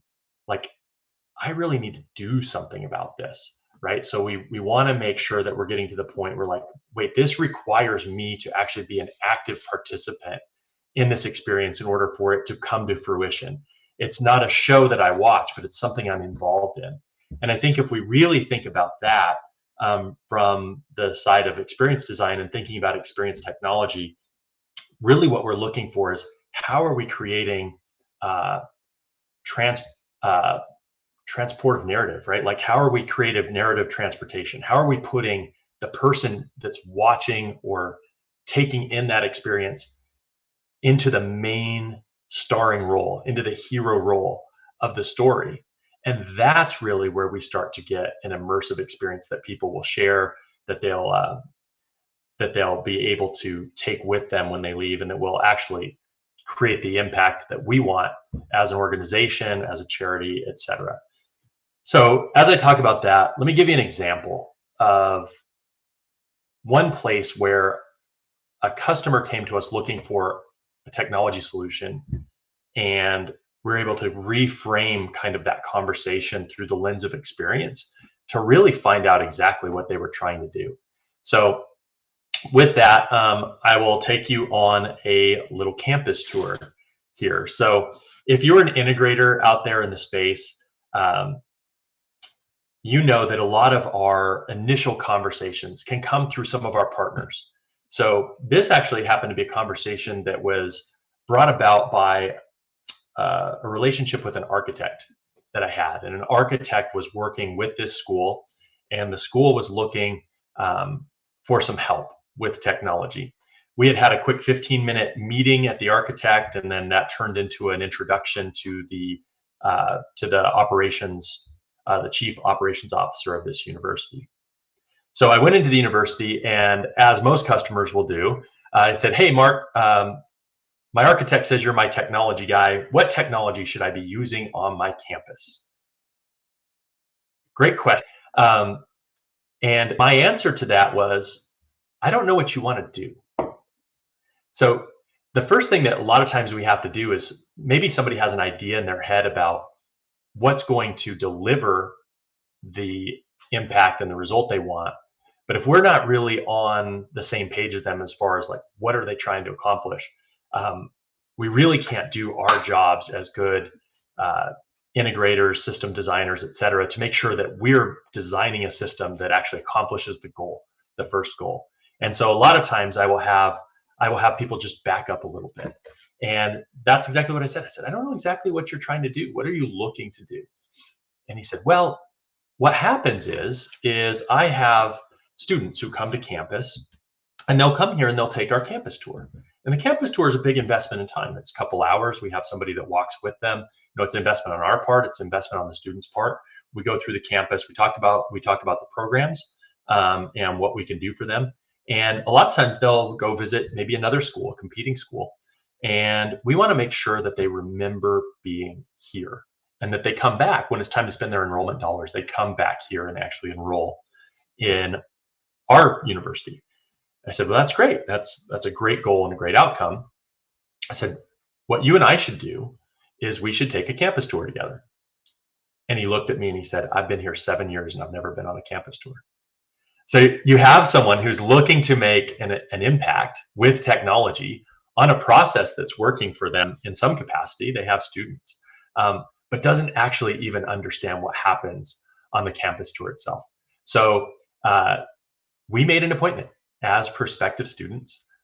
We went to one of the campuses, and we were met by Marisol. I'll always remember her name because she was very great at what she did, right? And that was actually one of the first things that we noticed, was that Marisol was really great at what she did, and forming a relationship with us and talking to us about our goals, our fears, our family situations, our time commitments, all of those things as we were going through, because they make a big impact on whether or not you're going to be a successful student and get the outcome you want, which is a better career, a better way to support your family, et cetera. And so we went through this whole tour, and we went through this tour with Marisol, and we noticed some things. So, there was a lab that she tried to show us, and she said, "This is a respiratory therapy lab, but nobody's in there right now. But you can see some of the equipment. Some of the other times a day when we're here, there are students in there, and you can see the students working." Great. Then we went through counseling. We saw counseling, and they were really bragging about the job placement. We really help students through our counseling, through our placement services, to actually find jobs. So they use this education to go get a job, actually impact their family, impact their life.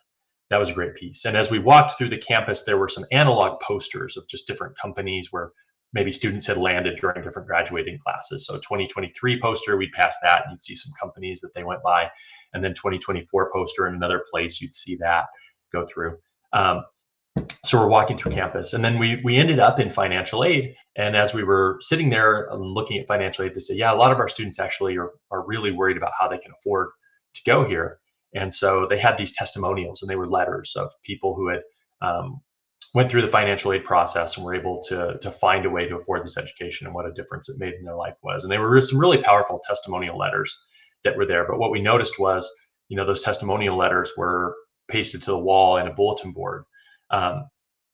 So as we looked at places that, now where can technology actually create a deeper, better experience for the students? Like, how can we actually bridge the gap and not interrupt Mirasol, not replace her relationship with the students as they go through the tour, but really, really make an impact in what they were doing? And so we thought of some places. So we looked at those windows. And if you think of like a window into a classroom, we said, what if we used like an ultra long display and portrait that's the same size and shape as a window, so that if a lab's not going on in this laboratory, we can actually play a live feed in that aspect ratio of the lab. And then even if students are here during non-lab times, that there's video playing showing the lab. So they get the same experience that the person gets that has a live lab going. Or what if when we're looking at the counseling office, instead of having these posters kind of strewn about campus that are kind of disconnected, that we created a kaleidoscope Netflix style, screen of logos, that somebody could push a logo of a medical company, biomedical company, hospital system that they know. And when they hit that, it would show all the students that were placed there and what their roles were and what programs they were here in the school. So they could get this interactive kind of way to experience what was going on within the campus. Or at the financial aid office, we noticed, people were sitting across from a bulletin board, but there was a hall there. So you would never stand in the hall and actually read the letters. So all the letters were impactful. There was no way to read them from the place that you were actually waiting. So what if those were audible? What if those were audio testimonials that were just playing softly with, boundary speakers over those chairs, so that you could hear these testimonials of students and not have to feel like you're impeding the hallway as you're standing up and reading these letters. And then even going so far as to think about, as we walked through and we saw some of your working labs, et cetera, what if there was the smell of antiseptic in a hospital and some of those things that they would expect to feel and experience if they were actually in a clinical environment that they're going to be working in once they graduate from this school? So it was this way that we were able to take what really worked about the physical space and the personal relationship that the counselor and the tour guide were having with the student, and just find ways to then create that. And then all of a sudden we had something that was this deeper, richer experience. It put the student or the prospective student in the hero role. It showed them what the challenges might be in funding what it was and how they were going to get over those, right? It had this story arc of like, this is who you could be, the impact you could make. Here is the conflict of having to pay for that. And here's the resolution of how we get you through to the other side. And then here's you later in the program that you graduated from, working out in the workforce from one of these organizations that you know so well, respect and admire, and are trying to reach. And so it's a way that when we think about that, what was really the technology? The technology was some speakers. The technology was a long aspect ratio display. The technology was a touch screen, right? But the impact can be completely different depending on the application. A touchscreen in itself isn't experiential technology if I put it in my lobby and I load my website on it, and you can surf my website from a touchscreen. You can surf my website from your computer. You can surf my website from your telephone. So a touchscreen in itself, although it's interactive by definition, doesn't actually create any additional engagement or any extra sense of gravity that creates a real life experience for someone. And so when we're thinking about experiential technology, sometimes it's not the technologies themselves. Number one, it's where we use the technology, the purpose of it. Number two, it's obviously interrelated to the content that we're putting on the technology, which is a huge part of experiential technology, is content itself, which I'm sure you've heard from a lot of great folks today on the panels and in the discussions. So I know you've heard a lot of thought leadership on that. And sometimes it's in the combination of things.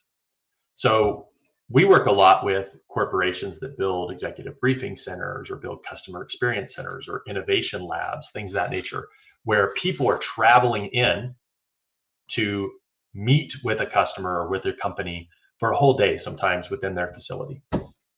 Yes, people still fly. They get on a plane and they fly to have a meeting at a company. They don't always do it this way, through their computer.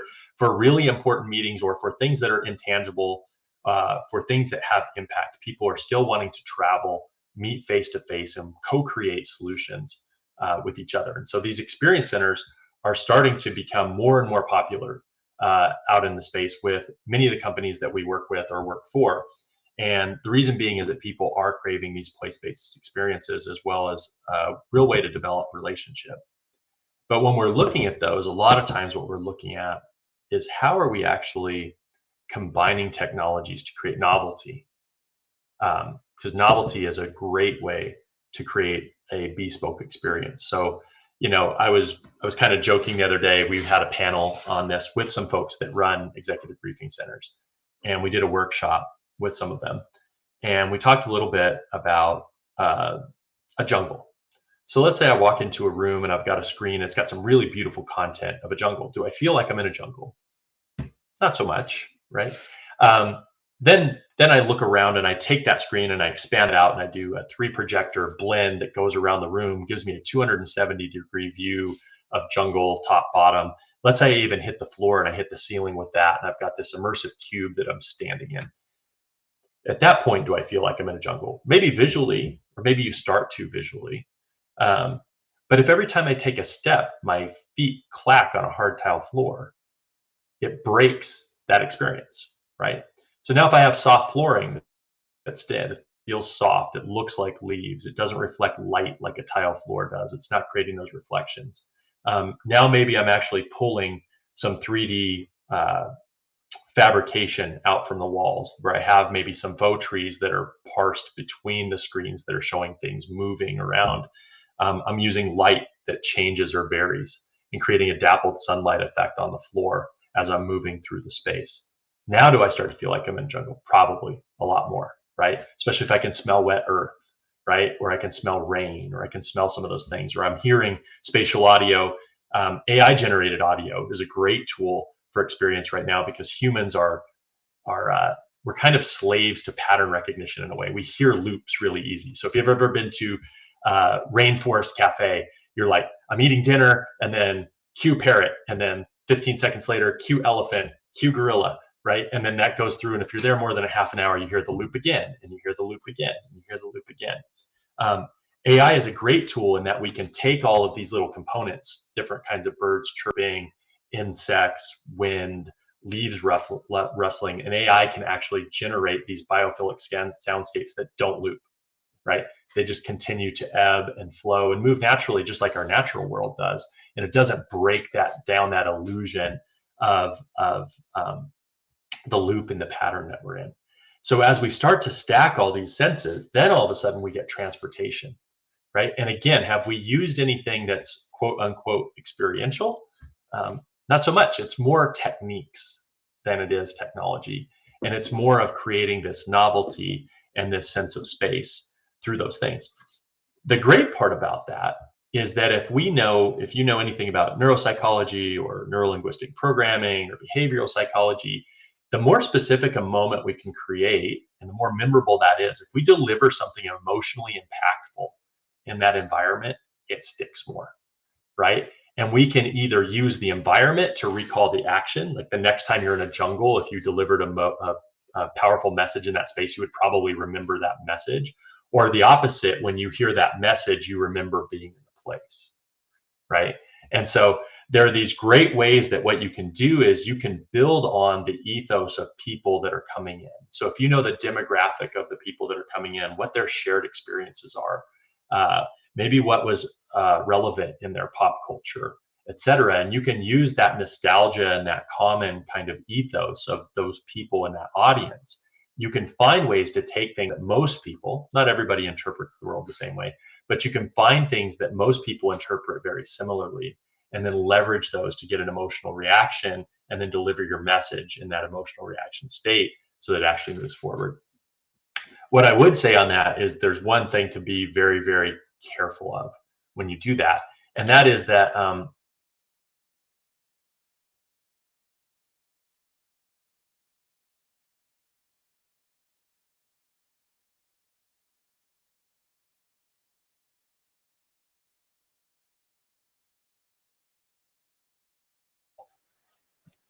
Hello. Hello. Oh, well, we had a little Mark froze and now we're going to bring him back. Hey, Mark. Sorry, I don't know where I was at, but I was like, when we're absorbing information, I'll just start here. One of the things that we do when we're talking about this emotional recall, this emotional reaction we're trying to do, is we have to be careful that we don't put people into fight or flight, because people remember less specific information in fight or flight. Am I gone? No. Than we do in rest or digest, right? And rest and digest is when we actually absorb more information and create relevant correlations that allow us to do things. And so we have to be careful that we don't put people in a mode of stress or a mode of sadness. So sometimes it's really easy to use an emotional state of fear, uncertainty, and doubt. A lot of people like to sell on fear, uncertainty, and doubt. Unfortunately, we don't remember very much specifically when we're in a mode where we're trying to protect ourselves. So if we can put people in a mode of wellness and happiness, we have a much better chance of actually getting our message to stick inside them in the way that we want them to remember it and to move it forward in that way. So very, very cool ways to just think about experience technology and what we're doing out in the space. And to remember that our skill as technologists isn't being a reseller of somebody else's equipment. We have great manufacturers. Don't get me wrong. They're sponsoring today. So whoever's sponsoring today, we love you. You're a great manufacturer and we love you. I'm not saying that at all. The equipment is important. It is a delivery tool, but it is a vehicle and it is not the destination. And there are many ways that we can stack the features of those together to create novelty, contrast, dissonance, interest, etc., that then make things that seem mundane, like a 6-inch speaker and a 55-inch screen. You can turn those, like you saw in the charity video, you can turn 2 screens and a credit card reader into something that feeds someone in a starving country, or someone that freed someone from slavery in a country where they still have, people being trafficked, etc. And that those €2, that you do through a physical swipe that gives you a visceral reaction that I'm swiping a card and the card is actually cutting bread or the card is actually cutting bonds, that just 2 screens and a credit card reader can be an experiential piece of technology if you stack them in the right way and combine them with the right message. All right. I think that's all I have, Megan. I know I froze for a minute. I apologize. The world of internet. That was Although in real life I probably freeze up more. So no, it was great. I really liked the presentation. I liked especially about the campus tour that you talked about. I thought that was really interesting. When you've been somewhere forever and you're like, oh, I should see it from a different perspective. Yeah, it is really interesting. I think, we kind of get caught in our own paradigms. And I always say, if you're meeting someone for the first time or you're visiting somebody's business and they offer you a tour, always take the tour, right? Like always take the tour, always look at the space, always ask them a couple questions that tell you about their journey to where they are today, and those things will tell you a lot about the people, the motivations, the journey of the company, et cetera, that may really help you inform your technology design to help them work better, feel better, et cetera. And experience now is, it's creeping into the workplace too. I'm sure you guys talked about it today.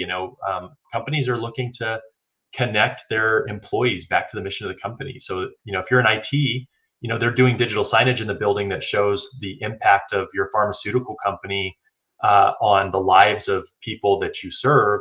And then you're not just answering tickets all day. You know that you're answering tickets that are actually enabling people to do this larger piece of the work, this mission that you're creating, that you're also part of that mission and that journey, right? And so I think we're seeing more and more companies embrace this.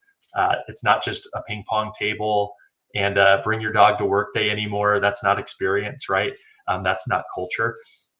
But it's really, how do we create these emotional connections, either between customers, employees, et cetera. So. Yeah, thank you so much for joining us. If people want to learn more about you or connect with you online, where can they find that? Online, I'm always on LinkedIn. I'm on LinkedIn probably more than X now. On X, I'm at AVPhenom. So you can find me on X still at AVPhenom. It'll probably be easier to find me after November, whatever, because the noise will probably die down a little bit, hopefully, on X. LinkedIn, I am Mark Coxon on LinkedIn. If you just type in my name on LinkedIn, I'll probably be the first hit there. And then if you want to see what we're up to at my company, I'm at avispl.com, and then you can hit /XTG for Experience Technology Group, and you'll see a whole bunch of the cool stuff that we get to work on my team. And Mark writes for both Launch Code and Rave Pubs, so be sure to go on the sites and check out his latest thoughts. Thanks for wrapping up the day for us, Mark. This has been another fantastic day during Launch Week 10. If you made it through today, you have earned 2.5 CTSRUs if you're watching this live. Thank you so much to all of our partners, but especially the Digital Signage Federation. And tomorrow is going to be Home AV Day. We've got some great panels set up. We're going to talk about upgrading DIY installs. We're going to talk about AI and Home AV, a Home AV update. You don't want to miss it. CD is going to be there presenting as well. So be sure to tune in tomorrow to check out Home AV Day during Launch Week 10.